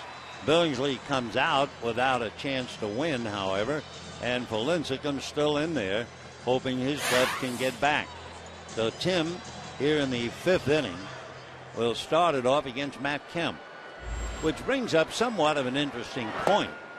I mean, this is the 5th inning of the 3rd game, and we've had 1 home run in the series, and that was hit by Brett Pill on the first pitch of an at-bat against Clayton Kershaw.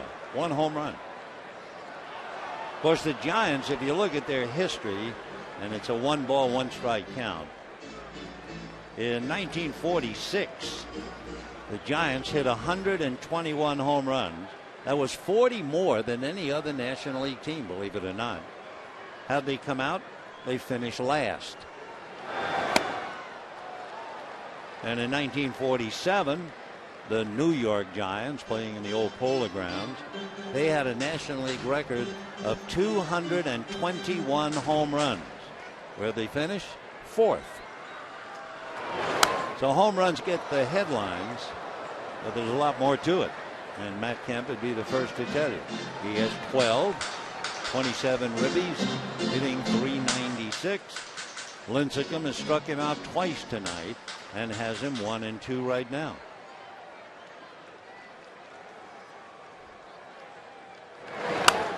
Another foul ball.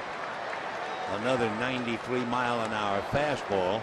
The difference, at least right now, that pitch was up. Most of Lincecum's pitches have been down and in to Matt Kemp. 1-2.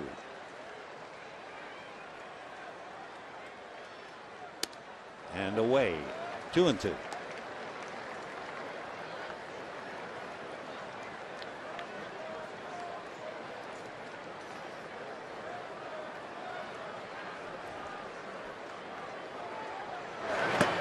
Got him again, down and in. So that one pitch that was up and away was really different. So Lincecum strikes out Kemp 3 times. Look at the location. Down and in. And he goes after it.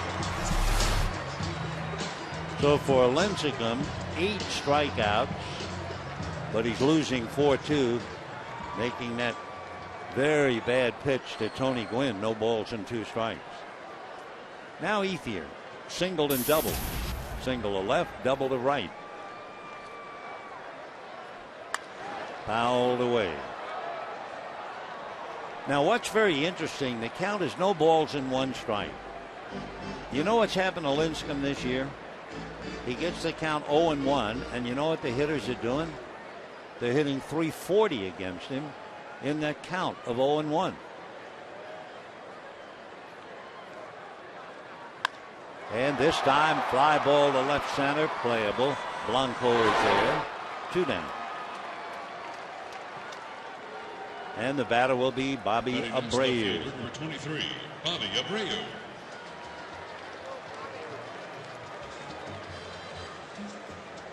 Abreu struck out in the 1st inning.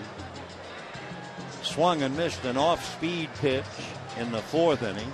Then got a fastball and lined a single to center, and that contributed heavily to the rally. Put runners at 1st and 3rd and nobody out.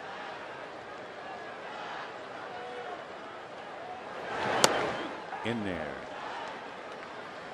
When the Giants come up in the 6th, they'll have Arias, Crawford, and Lincecum spot.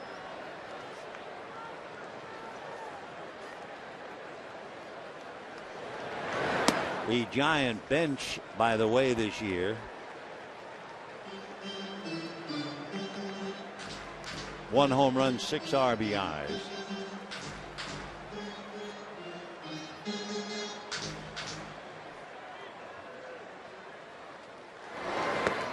Off speed and in the dirt. 1-2.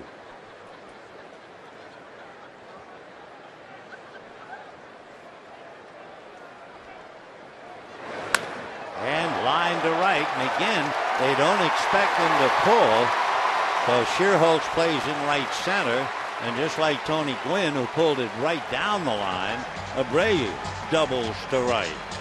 So a 2-out double will bring up Juan Uribe. Baseman number 5, Juan Uribe. So Bobby Abreu with a single and a double.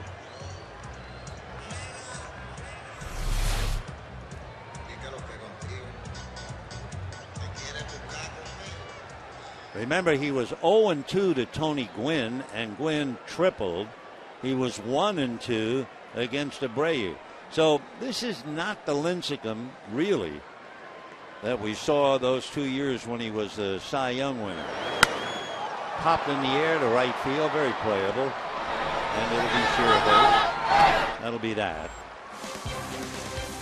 No runs, 1 hit, a man left. And at the end of 5, 4-2 Dodgers.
A late game in Montreal and then flew all night to get to San Diego to play the next day. In fact, Don Sutton and the Dodgers got to bed about 4 o'clock in the morning. Around 6:30 in the morning, there was a knock on Sutton's door, and he got up and he said, "Who is it?" And the man said, "I'm here to paint." And Sutton said, "Go away," and the man left, and Sutton couldn't go back to sleep. Went to the ballpark. How'd he come out? He pitched a one-hitter, and the Dodgers beat the Padres 6-0. Well, let's go back to this one.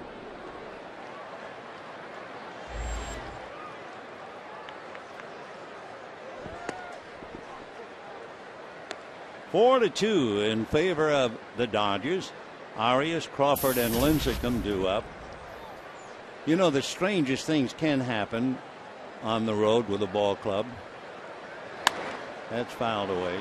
One night in Denver, Colorado, went to bed, was sound asleep by 11:30, and there was a big knock on the door. I got up and went to the door. I didn't open it, and I said, "Who is it?" And the fellow said, "I'm here to wash your windows at 11:30 at night." Swear. Didn't let him in.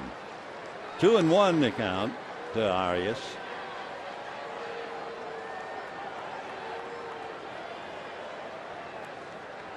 You know, earlier we were talking about Chad Billingsley and the fact how many foul balls were against him, and that was not a good indication. Arias rolling out to Gordon, 1 down. Well, another indication that Lincecum is struggling. The Dodgers have fouled off 27 Lincecum pitches. 27. So Righetti is counseling him. Well, he's made a couple of bad pitches, and he's losing 4-2. So he looks downcast, deep in thought, understandably. And I think he's leaving. Yep. Connor Gillespie who played third base, comes out on deck. Gillespie opened up the first game and went 0 for 3, so this is the next time we've seen him. 1-1 to count. Brandon Crawford single to left, walked, 1 for 1.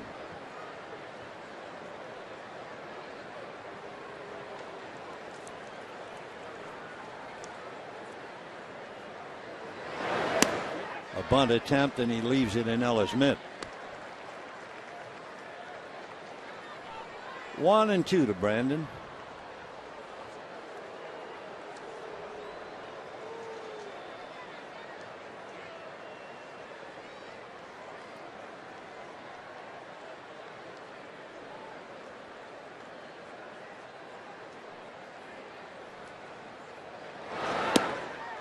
And down he goes. So Wright has faced 5 batters and struck out 3 of them. And now Connor Gillespie batting for Tim Lincecum. Connor Gillespie is out of Omaha, Nebraska. He's 24. He'll be 25 middle of July. He was a Giants #1 pick out of Wichita State.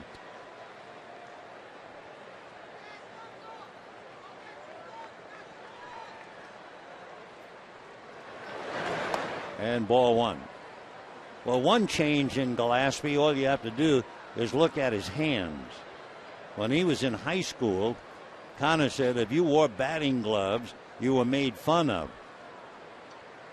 So when he started as a pro, he would not wear a batting glove, but as you see, he's wearing 2 of them now. He's a chip off the old block. Connor's dad, Mark, played pro baseball and was an All-American at Mississippi State. 2-0. And a one-hopper. Gordon knocks it down, whirls, throws him out. So Jamie Wright retires 6 in a row. Nice play by Gordon. And at the end of 5.5, 4-2 Dodgers.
Dodgers were atop the heap, 4 in front of the Giants. Arizona trailing by 5.5. Colorado has slipped to 6, and San Diego has already fallen 9 games back. Bottom of the 6th inning, Don Mattingly's club out in front by 2. Mark Ellis talking to Matt Kemp. Jamie Wright without the hat at 6'5", towering. And coming out for the Giants, left-handed Travis Blackley out of Cheltenham, Australia. Didn't really play any baseball until he was about 11, but His younger brother, who's now in the Red Sox organization, was playing T-ball and having so much fun, he decided to join the group. Big, slow curveball, ball one. Old pal Jim Colburn, who is Jim Tracy's pitching coach when Tracy was here. Jim signed Blackley for the Seattle Mariners. Ball two. James Loney grounded out, struck out, 0 for 2. We were talking about Blackley the other night. That's going to be a foul ball. Blackley in Australia played cricket long before he ever threw a baseball. Now, I don't know exactly how you do it, but he would wrap his wrist and make the cricket ball spin. And they have what they call a late spinner and an off spinner. So he was able to do that long before he ever threw a baseball. But it was a bad habit as far as baseball is concerned. And they noticed he was hooking his wrist. And by the time he released the ball, he had no whip on it. So they had to get him over a bad cricket habit. Popped up. Well, let's see who it'll be. The shortstop, Crawford. So Loney 0 for 3 as he pops it up. 1 down. And A.J. Ellis coming up. And as usual, A.J. Ellis made a big contribution back in that 4th inning. A.J. Ellis came up, battled as he does, and drew a walk. And then Tony Gwynn pinch hit for Billingsley. And with a no-ball, 2-strike count, Gwynn got a ball I'm sure he never thought he would get. And he was able to pull it into the right field corner for a triple. 3 runs scored, and the Dodgers lead 4-2. A.J. Ellis, rather remarkable now, 20 walks.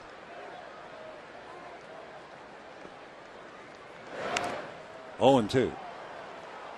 Jamie Wright is out on deck.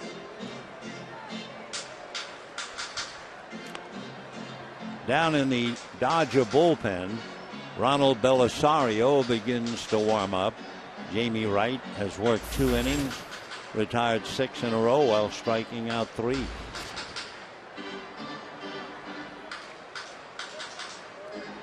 Well, we might see Mr. Van Slyke. Great Scott. Looks like he's going to get his feet wet. 0 and 2. Ball 1. With Juan Rivera on the DL, in case you didn't know it, that hamstring might put him on the DL for more than 2 weeks, too. It's pretty serious. So Scott Van Slyke, who had 8 home runs and 25 RBIs in the minors, called up. High fly ball into deep left center field, and that ball is going to carry off the wall. Blanco falls down. A.J. on his way for 3, and he is in there.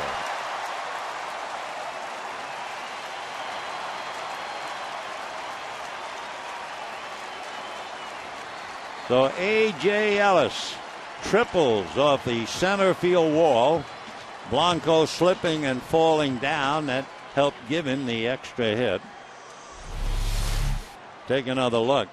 Scott Van Slyke has now been announced into the game as we take another look. There's the shot to the wall, and there goes Blanco doing a split. Making his first major league at bat, number 33, Scott Van Slyke. So Scott Van Slyke making his major league debut after A.J. triples with 1 out. Scott is 6'5", 200 and at least 20 pounds. He's a big man. He's the son of former Major League star outfielder Andy Van Slyke, and this is his Major League debut, 0-1. Scott was a football, basketball, and baseball star in high school. In fact, Missouri High, he was the high school player of the year.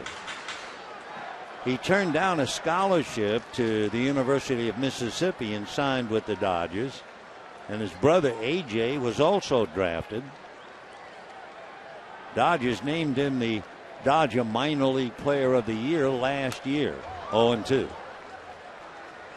He got help in the minors from Gene Clines, and you may remember Franklin Stubbs.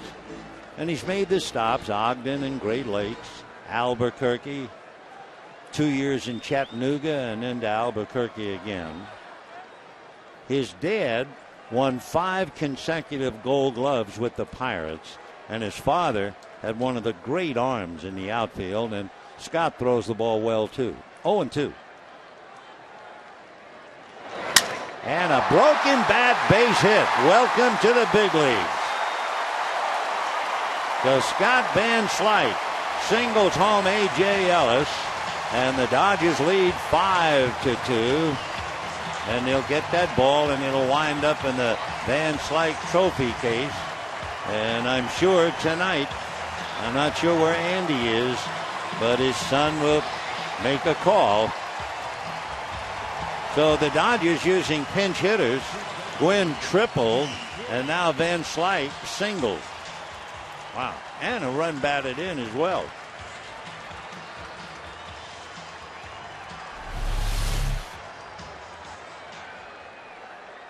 So now the batter is Gordon. Struck out, hit into a double play, fly to right. Ground ball to first, dropped by Belt. Now he has to throw just in time. So Gordon is nipped at first. Belt wanted so badly to force Van Slyke, but he couldn't do it when he dropped the ball.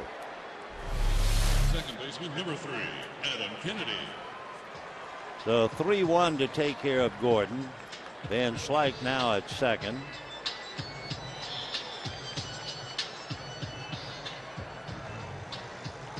So he'll hang it just ahead of the arrival, that close. Adam Kennedy walked, singled, grounded out.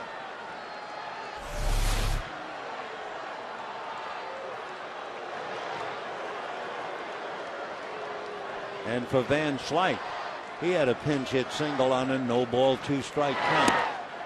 That was probably the biggest surprise of the night. Tim Lincecum had Tony Gwynn, no balls and 2 strikes. The outfield was swung way around the left. And with the bases loaded, Gwynn got a ball that he could pull into the right field corner for a triple and 3 runs scored. Now Van Slyke off the bench and a no ball, 2-strike count. Granted, he broke his bat, but he's big enough and strong enough and single to center to drive in Ellis.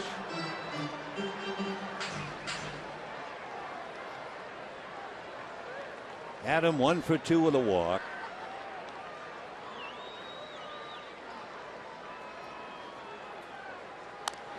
Pull foul.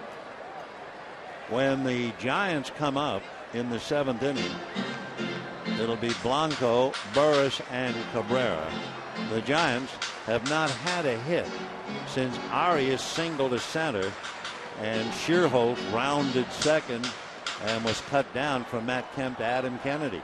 That was a huge play in the 3rd inning. It cost the Giants a run as well. 2-1. 3-1. Travis Blackley.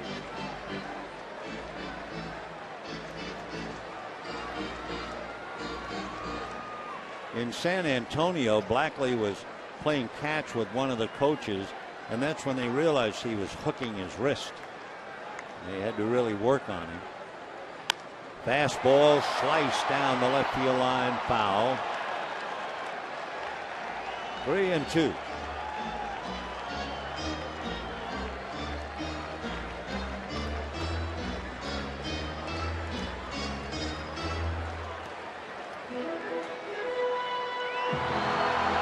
So Kennedy up there, full count, 2 down, 5-2 Dodgers.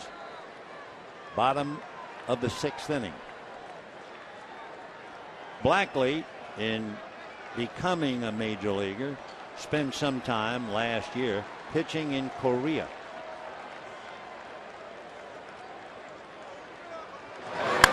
And a high fly ball to deep right field. Back goes Shearholtz on the track to make the catch. So a long out. They leave Van Slyke, who collects his first major league hit, his first major league run batted in, and the Dodgers lead 5-2.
In the 7th inning, so they go to Ronald Belisario.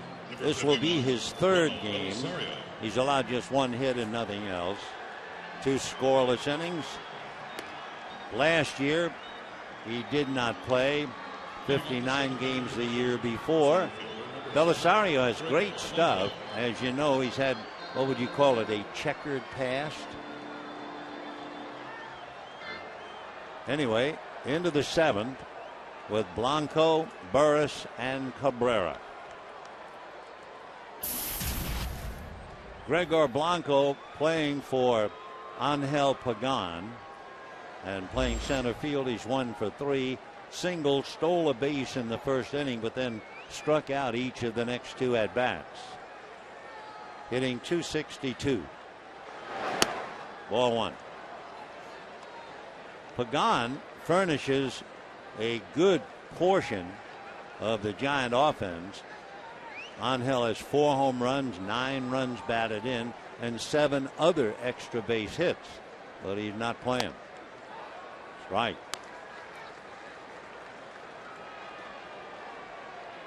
Five runs, 10 hits for the Dodgers, 2 runs, 7 hits for the Giants. They had a run taken off the board in the 3rd inning, when they had an out at second before the run could score. So for the Dodgers, things going swimmingly, especially for Tony Gwynn. Pinch hit triple.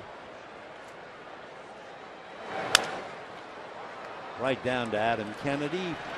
1 away. For the Giants, it is a cold fact that they right now, without Sandoval, are struggling. They've scored 2 runs. They have to score at least 6 to win the game, and that's really a lot of work for them.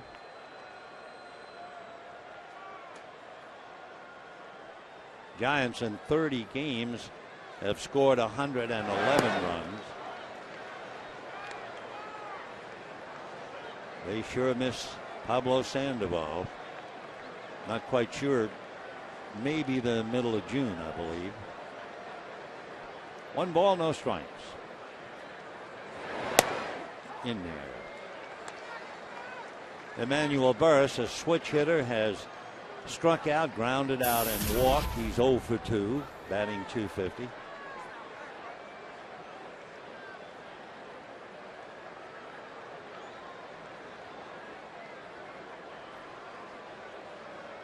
1-1.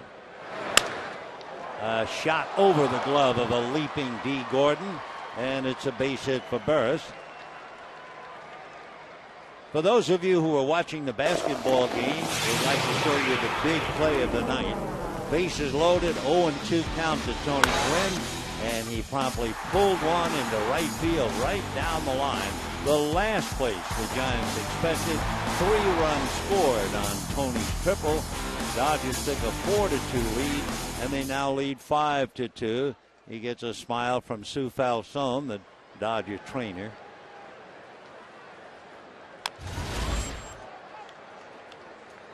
Melky Cabrera struck out, tripled, scored a run, and grounded out.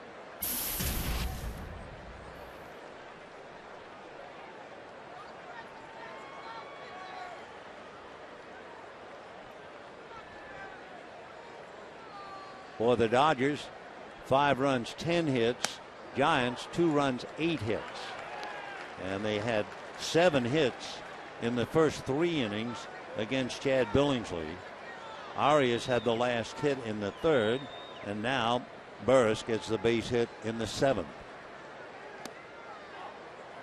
1-2. Melky Cabrera, good ball player, facing Ronald Belisario. Cabrera hitting .317 with a home run and 10 runs batted in. Just inside.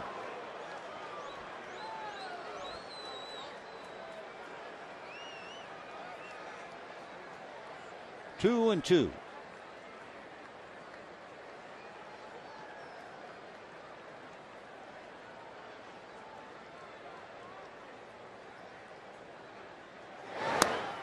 And ball 3.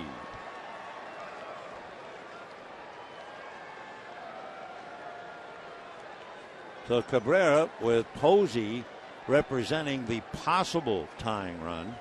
So this is a big at bat.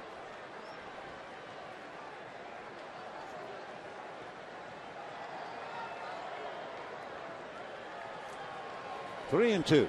Runner holds on ball 4. So all of a sudden here in the 7th inning, the Giants get a look at the game. 2 on, 1 out, and Buster Posey coming up. Posey has 4 home runs and 11 runs batted in.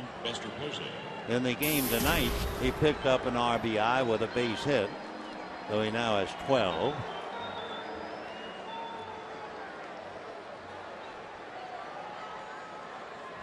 So Posey trying to get the Giants back in the game. 2 years ago, remember, as Rick Honeycutt goes out to the mound, 2 years ago, Posey had 18 home runs. But then last year, he only appeared in 45 games. There was that horrific collision at home plate, so he managed to hit only 4. Posey is 25. We mentioned earlier his full name is Gerald Dempsey Posey III. A quiet leader. Giants drafted him in the 1st round out of Florida State. He was an All-American shortstop, and the coach wanted him to become a catcher because he was such a great natural leader, and it's really paid off. So we'll see about the meeting paying off for Belisario. Posey with all kinds of glistening credentials, and Belisario trying to get him.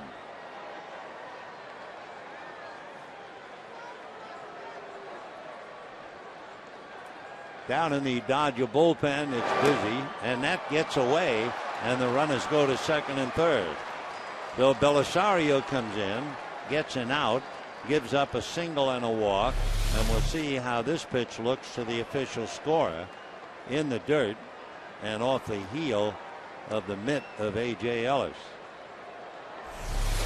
It will be a wild pitch. So 2nd and 3rd with 1 out. For Belisario, he had only worked 2 innings prior to tonight, and he's behind now 2-0 to Posey with Brandon Belt, a left-hand batter, on deck. Belisario 2 years ago pitched with the Dodgers. And he was also briefly with them in '09. That was a 96-mile-an-hour fastball, and for a split second there, Posey, I think, hurt his left elbow.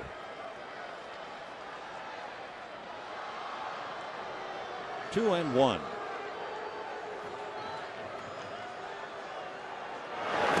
You know, you see somebody throw that hard, and you say Posey. Now, he's a good 310 hitter, but he does something that you find, wow, how can he catch up to a 90-mile-an-hour fastball? What I mean is the bat.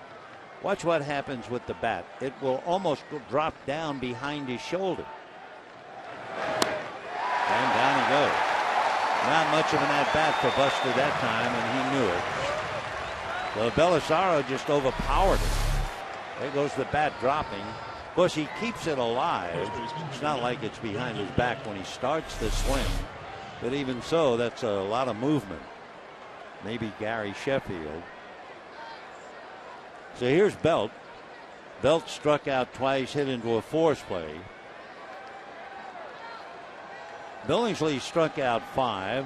Jamie Wright struck out 3. Now Belisario adds 1. So 9 Giants have struck out. Kershaw struck out 7. Ted Lilly struck out a half a dozen. 1 ball and no strikes to Belt. Sliced foul out of play. 1-1.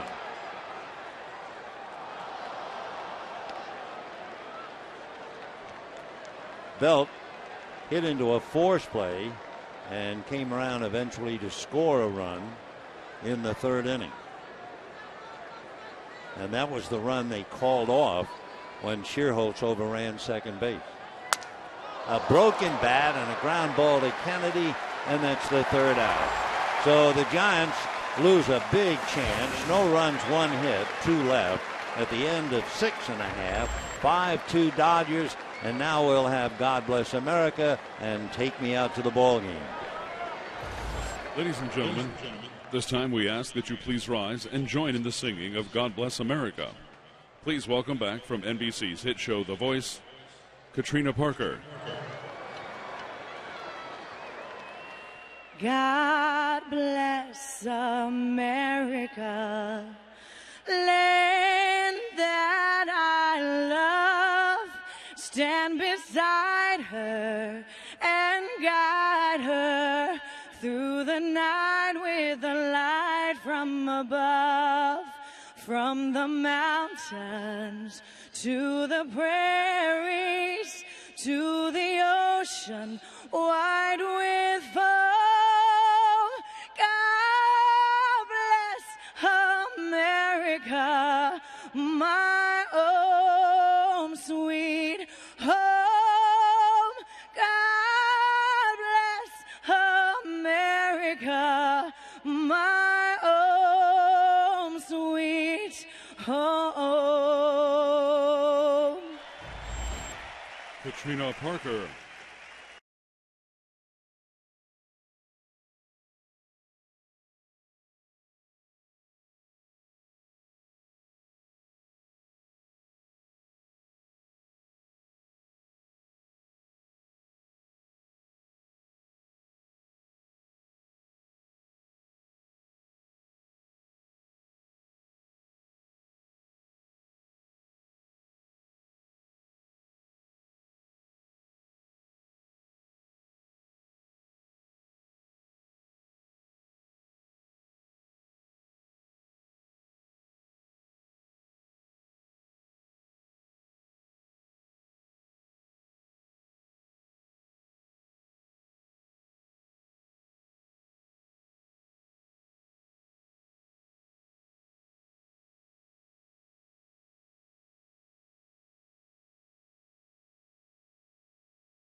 You kind of concentrate on Ethier, Abreu, and Uribe. There's 9 hits there, 5 hits and 9 at-bats, and a lot of action with the runs.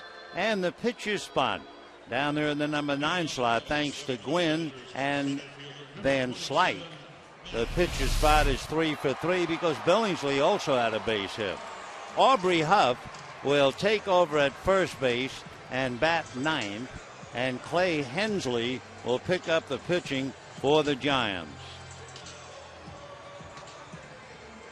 Clay Hensley out of Tomball, Texas, went to Lamar University, originally an 8th round pick by the Giants, but he came up to the Padres. And he was in the Padres organization, either pitching in San Diego until he finally went to the Marlins 2 years ago, and now here with San Francisco. Check swing to Kemp, and the count 0-1. Matt Kemp's had a long night, maybe his longest game. 0 for 3, 3 strikeouts, all against Tim Lincecum. Lincecum got him all 3 times, if I remember, on third strikes down and in. Each time Posey catching it just before it hit the dirt, after setting him up with some pretty good fastballs at the knees.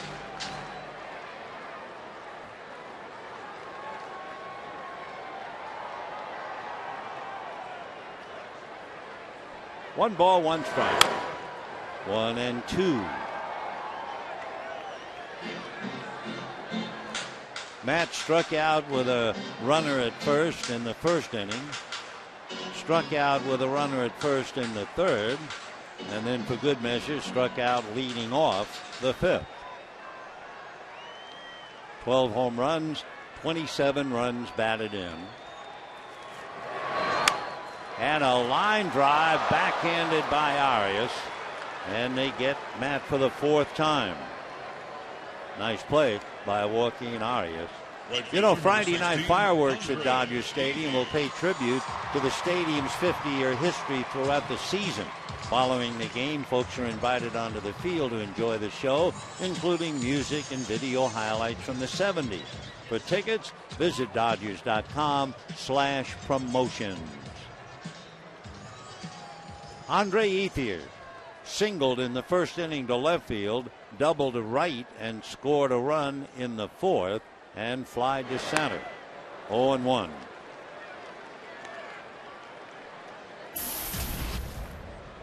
Dodgers lead 5-2. 1 out, 7th inning.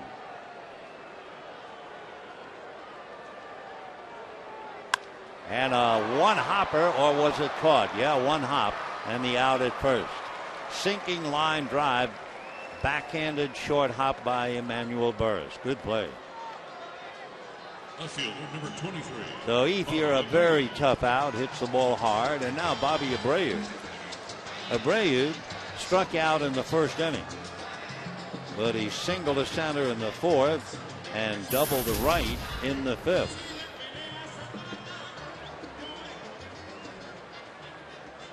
.560 doubles, right up there with Jeff Kent and Eddie Murray.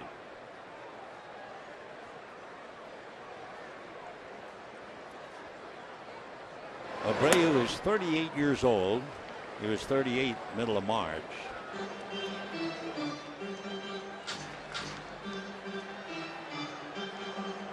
Trying to hold on to a smile, looking down towards Tim Wallach. 0-1.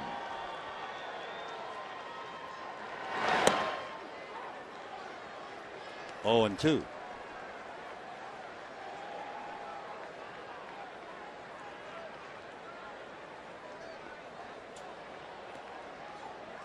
Abreu's been with the Astros, the Phillies, the Yankees, the Angels, and now the Dodgers. Off the plate.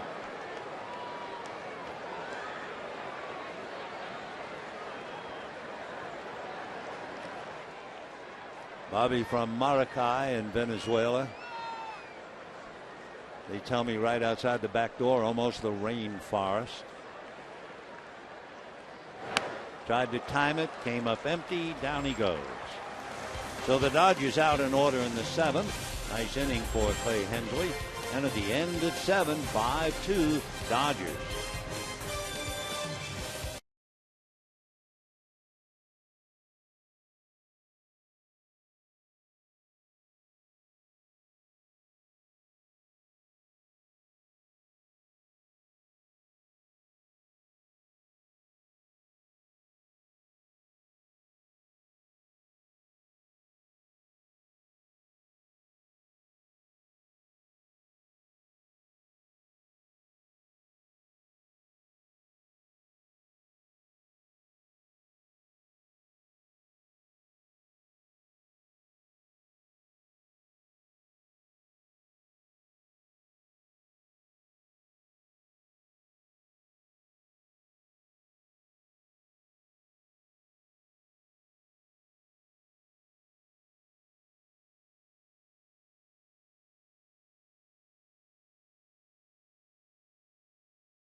And the Dodgers go to the bullpen again and bring in Lindblom. Friday night, the Colorado Rockies will be here, and Jamie Moyer, remarkably so, will be 50 years old November the 18th. He is the oldest major leaguer in history to pick up a victory. He's 1-2. And he'll go up against Chris Capuano, who has certainly found an inspiration here with a 4-0 record and an ERA of 2. So that's quite an attraction. Moyer and Capuano Friday night. For the Dodgers tonight, it's been Billingsley, then Wright, then Belisario for an inning, and now Lindblom. And Chris Capuano deep in thoughts, thinking about Colorado. And Josh Lindblom going to work. Boy, he's been a tower of strength coming out of the pen. 0-2. Nate Schierholtz walked, singled, grounded out.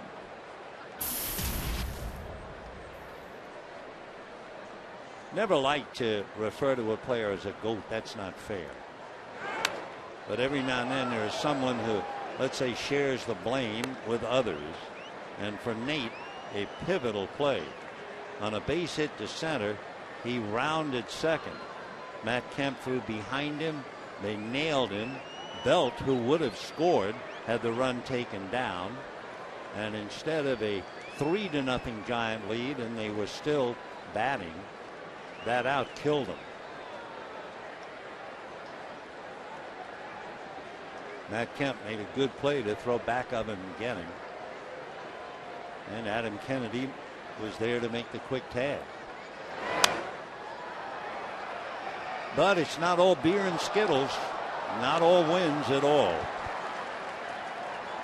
For Nate and the Giants, they're right at the 500 mark. Dodgers trying to win their 20th game tonight and trying to make their home record 12-3.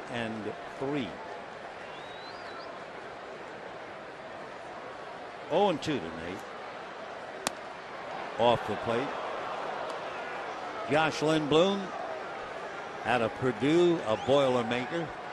Second-round pick by the Dodgers, 2008. Big man. Josh is 6'5", 240. And that will do it for Schierholtz. So, you know, you can give the gift of Dodger baseball and bring your mom to Dodger Stadium Sunday. It's Mother's Day. Fans receive an Andre Ethier tote bag, compliments of Murad Skincare, and after the game, mothers and their families invited down to the field to enjoy a walk around the park. So visit Dodgers.com/promotions. 10 Giants have bitten the dust. Arias has walked, singled, and grounded out. He has scored a run. Joaquin hitting .316. Foul back. 0-2. Bill Billingsley for 4. And then Jamie Wright for 2. Belisario for 1. And now Lindblom. Lincecum, Blackley, and Hensley for the Giants. Foul back.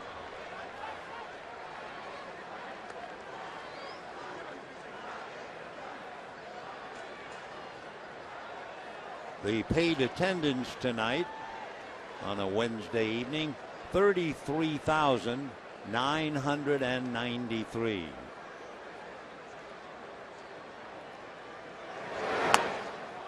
Just missed. 1-2 to Joaquin Arias.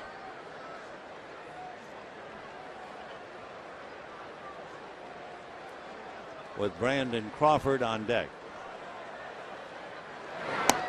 Off the plate, 2-2. Tomorrow an off day. Then the Rockies are in here for the weekend. Then Arizona for 2. Dodgers briefly to San Diego for 2 and right back to play the Cardinals. Shot just foul. So Arias so close to an extra base hit.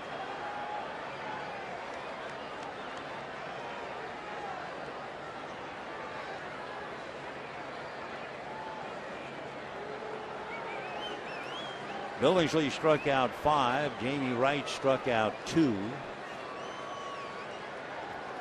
fact, Wright struck out 3. Pardon me. Then Belisario 1. Lindblom now picks up his second. So that's 11 Giants to bite the dust. Shortstop, Brandon Crawford. And Brandon Crawford coming up. Brandon Crawford single left, walked, and struck out.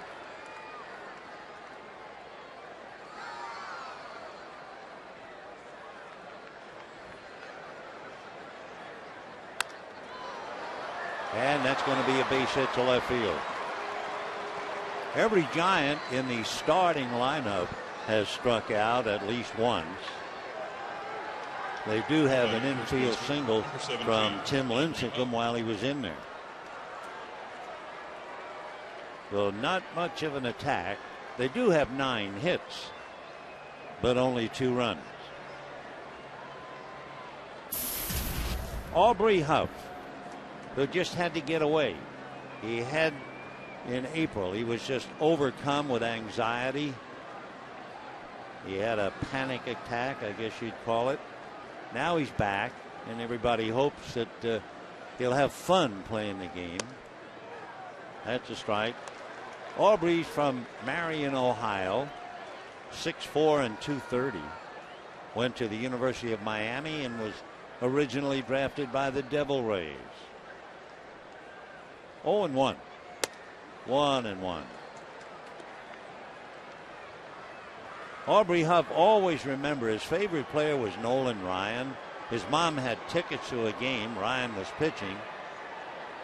But they wouldn't let Aubrey go to the game because he wasn't allowed to miss baseball practice.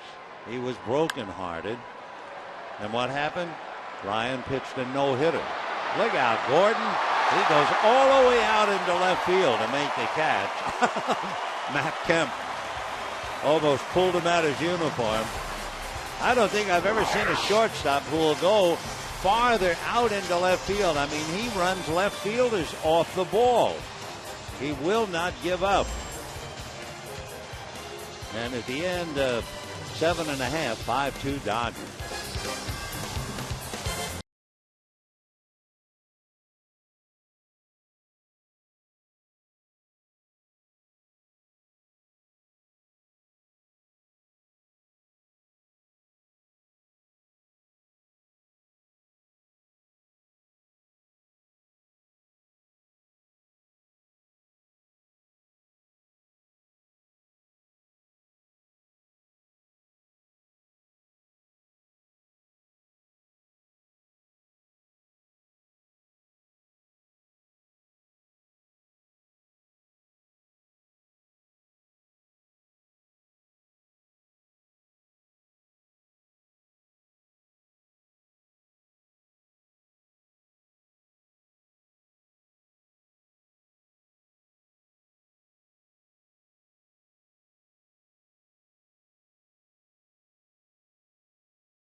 Sitting alongside Bobby Abreu, Don Mattingly went over and talked to him, and although I'm sure Mattingly admired his hustle, there's just no reason to go that far into the outfield. You actually get in the outfield his way. Now, he was able to avoid Abreu, but it could very well be one time he goes out there and he is squashed either by the left fielder or Matt Kemp cutting across. But he continues to go as far out as we've ever seen a shortstop go. Bottom of the 8th, Juan Uribe, and he hits one into left center, and that's going to fall for a hit, and Cabrera can't cut it off. Blanco gets it back in, and Uribe has his second hit, a double to left center.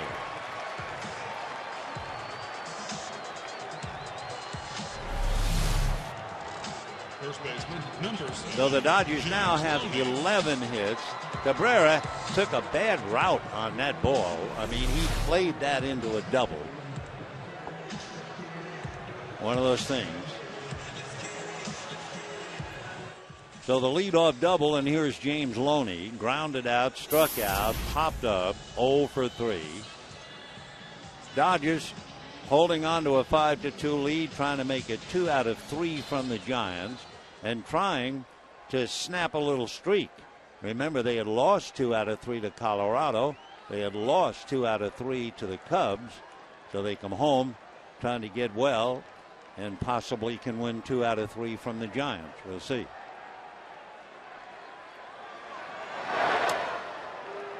Ball 1. Clay Hensley. Pretty much fastball, slider. He has a cutter. Curveball and a change.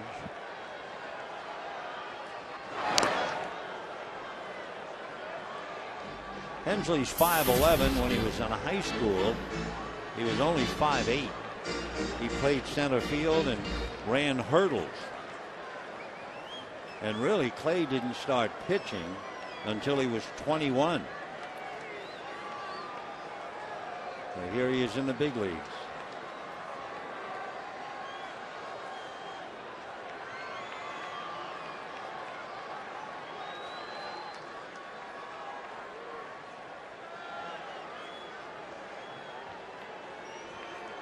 One ball and one strike. 1-2. Hensley had a high point in his minor league career, admittedly a long time ago, playing for the Hagerstown Suns in the Sally League.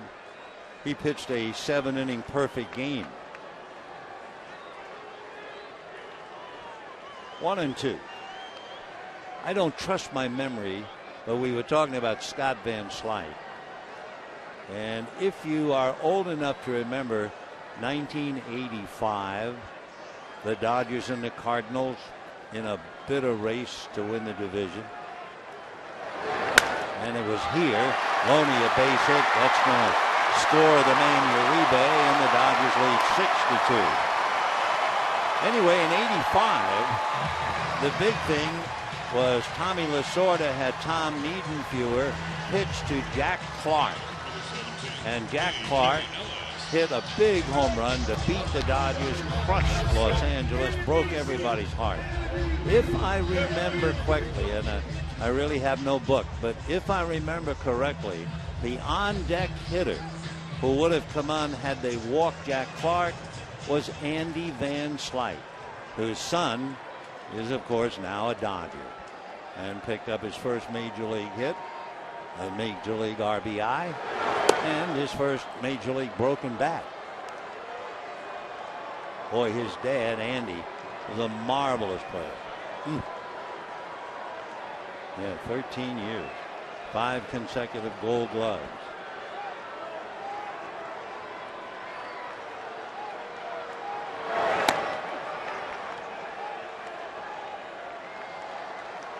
A.J. Ellis contributed with the walk, and then in the 6th inning tripled and scored on the pinch single by Van Slyke. Mark Ellis is out on deck to bat for Lindblom. A.J. goes the other way down the right field line, foul ball. Foul ball. So they will send Loney back. Take another look at Scott's first career base hit. There goes the bat. There goes the ball. And in comes the run brought in by A.J. Ellis. Nice way to break in. He got here just at the start of the game. And he was ready when they called on him, and he got the base hit in the 6th inning. Wonderful way to start. Big boy, big grin. 0-2 to A.J. Ball 1.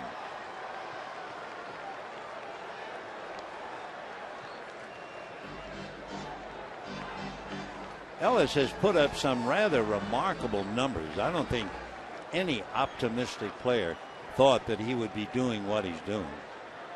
Good for him. He worked so hard in spring training in the dirt. So A.J. Ellis is hitting .293 with 2 home runs and 11 runs batted in. He has 20 walks. He's been on base 21 straight and 24 the last 25 games. He's just been absolutely remarkable. 2-2. Little nubber, and there will not be a play as he's safely aboard. So A.J. will take it. He has a triple and a single plus a walk. That's the 3rd hit in the inning. Take another look. Just the slow roller. Arias made a chance because he knows it's a catcher running, but the throw was late to Hub. Chris Capuano is now going to come up. That's amazing. Chris Capuano. Well, it looks like certainly a bunt situation, and the Dodgers leading 6-2, and Mattingly wants a pitcher up there to bunt. Capuano with the bat has 5 sacrifices, so that explains the whole thing. 6 runs, 13 hits for the Dodgers, 2 runs, 9 hits for the Giants. Just another extra run or 2 the Dodgers would love to take into the 9th inning.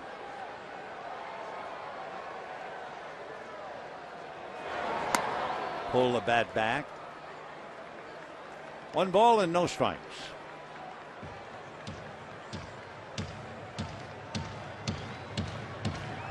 Capuano again concentrating on Wallach. Dodgers leading by 4, have 2 men on. Nobody out.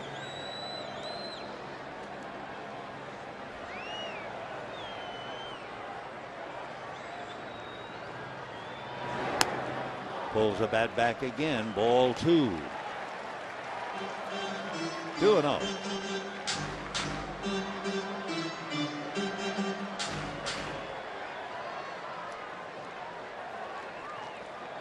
Giants led 2-0 in the first 3 innings. Dodgers scored 4 in the 4th, added another in the 6th, and another here in the 8th. Did he miss the bunt? Yep. Factually fouled it. 2-1 to count.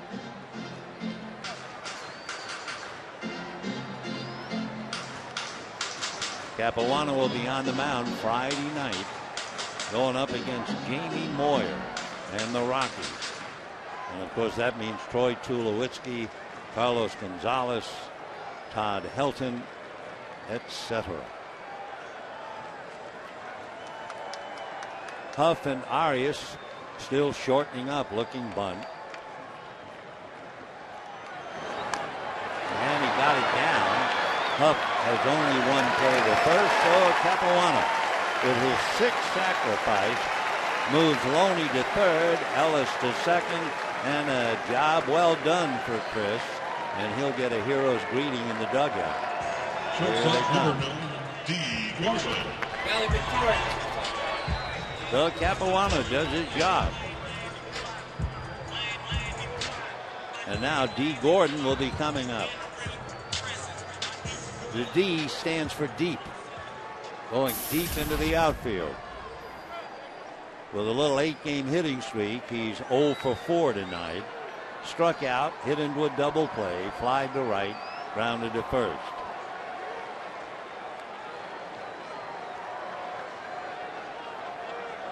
Infield crowding with 1 out. Full swing, ground ball to Arias. The throw, nice play by Posey. Posey had to handle that like a first baseman and then make the tag. So Gordon aboard on the fielder's choice, and the Dodgers lose an out at the plate. Loney had nowhere to go. And watch Posey, one hand, and then make the tag. Dodgers now at first and third, so that puts more pressure on Posey and the Giants.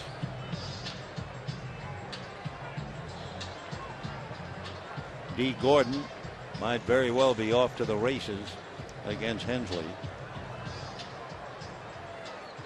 Adam Kennedy walked, singled, grounded out, flied to right. Though Adam 1 for 3.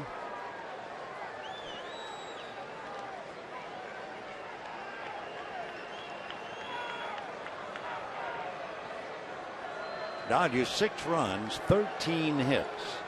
And the Giants 2 runs, 9 hits. Giants have had 1 hit since the 3rd inning. The Dodgers had the huge pinch hit triple by Tony Gwynn.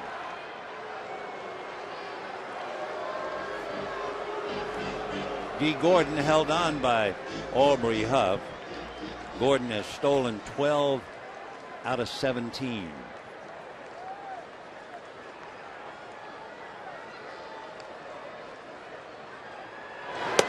Off the plate. Ball 1. When the Giants come up in the 9th inning, they're due to have Blanco, Burris, and Cabrera. And if anybody gets on, Posey. They had 1 look at the game in the 7th inning. With 1 out, they had runners at first and second, and Posey struck out, and Belt grounded out. Off the plate, ball 2. 2-0. Last year, these two clubs split 18. Dodgers won 5 of 9 here. Giants won 5 of 9 up there. It's amazing. Over the last 10 years, not counting today's game, Dodgers have beaten the Giants 94 times. Giants have beaten the Dodgers 93 times. A 1-game difference in 10 years. Meanwhile, 3-0 to Kennedy, and Matt Kemp 0 for 4, hungry on deck.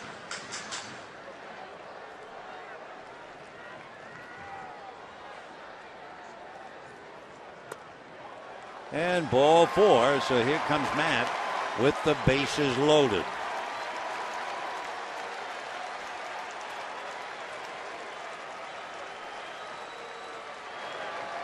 Meanwhile, Bruce Bochy making that long, painful walk to the mound, and we'll use the time. We'll be back.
MLB.TV today and see every Dodger out-of-market game live online and on your favorite devices in HD quality.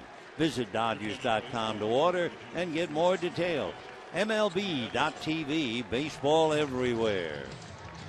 Steve Edlifson was minding his own business in the Giant bullpen when he was called in with the bases loaded to face Matt Kemp. Steve, 6'2", 180 from Bloomington, Minnesota, went to the University of Nebraska. He was quite a hitter. He was an all-state hitter, a shortstop, and suffered Tommy John surgery while playing short. That slowed him down, but it didn't stop him, and he's battled his way back. Originally signed by the Giants in 2007. All right, here is a hungry Matt Kemp. Lincecum struck him out 3 times. Last time up against Hensley, he made out. So here he is with the bases loaded. A chance to just tear the ball game apart.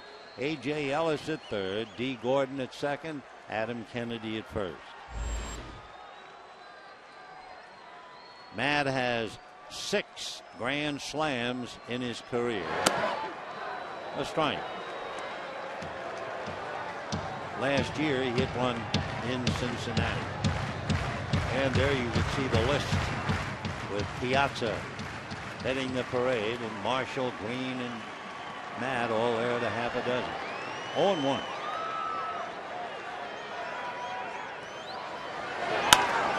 Ground ball to short, over to second, and that'll do it. So Matt Kemp does a very long 0-for-5, but at the end of 8, Dodgers lead 6-2.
With the Dodgers leading 6-2 as we go to the 9th inning, Kenley Jansen is asked to be the 5th Dodger pitcher to close up shop.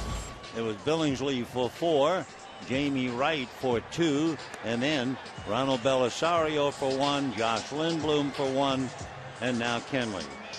Jansen, the closer, at least for now. Javi Guerra had been the closer. That's such a difficult role. It's very hard for one man to keep it all the time. Kenley is certainly equipped to do just that, however. Big guy throws hard, has a lot of strikeouts. 2-0 with a good ERA. More importantly, 27 strikeouts and only 7 walks. And by the way, the league is hitting 155 against him. So here's Gregor Blanco. Single, stole a base in the first inning. Since then, struck out in the second, struck out in the fourth, grounded out in the seventh. And ball 1. So Blanco trying to get the Giants off the floor here.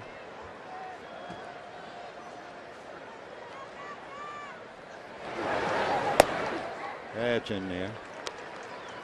Blanco is from Caracas in Venezuela. Originally signed by the Braves. And used to be a big man on the rollerblades. Ball 2.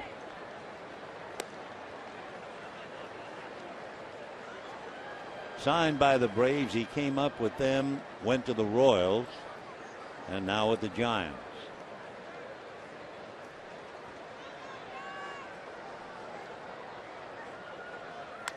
You know, when you're a little kid and you're alone and you have a ball in your hands, you're going to play ball all by yourself. You're going to throw the ball high in the air, making believe you're catching fly balls. He would do that. He would throw the ball at a wall, and he would also practice sliding. And he had a twin brother, Gregory, who said no one plays baseball by themselves unless you're wrong in the head. Well, his brother never played all by himself baseball, but most kids do.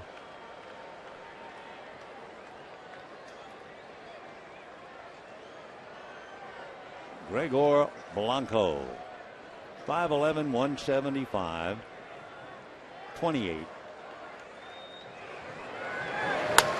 And hit down the left field line, slicing, and goes foul. So Blanco halfway to second will have to come back and try it again.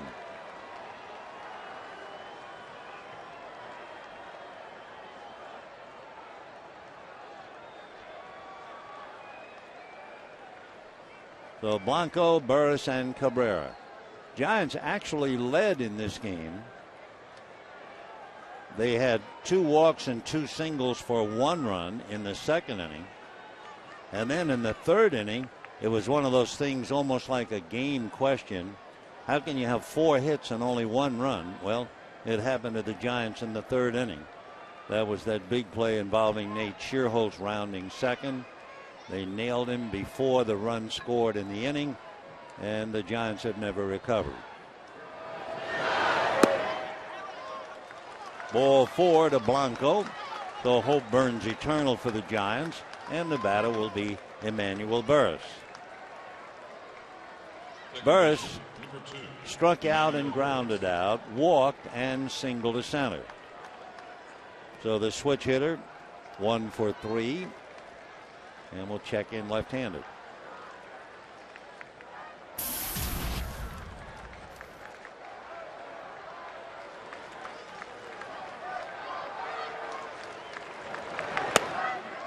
Yeah, it's in there for a strike. 0-1.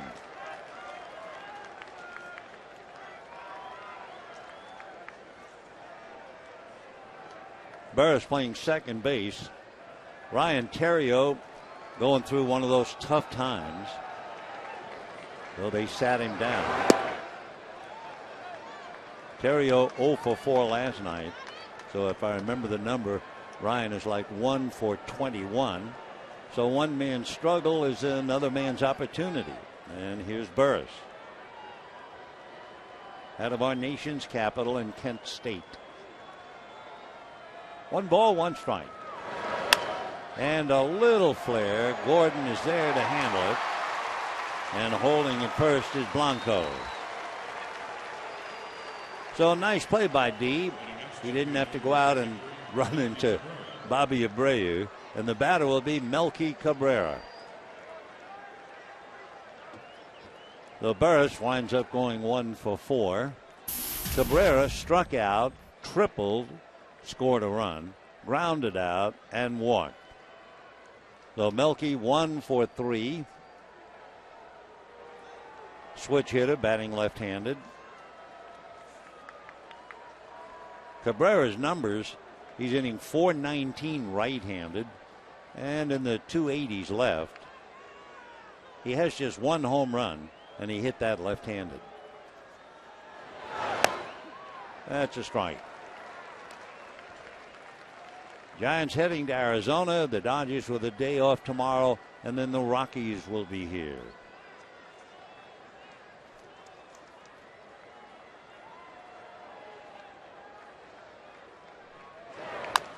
Ground foul, 0-2 the count. Melky's walk to strikeout ratio is about in the middle of the pack. He walked 11 and struck out 15, and walked once tonight. So it's 12 and 15. 0 and 2. Ball one.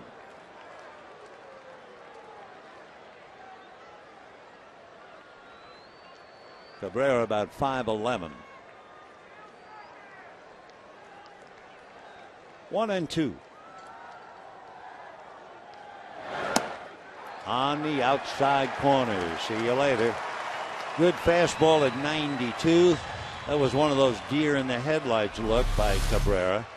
Just kind of frozen. And perhaps, yeah, that's why. He thought it was outside. And that ball was framed and moved by A.J. Ellis to make it look like a strike. It happens. So here's Buster Posey. Flied to left, single to drive in a run, and struck out twice. The second time he struck out, 7th inning. At the moment, he represented the potential tying run.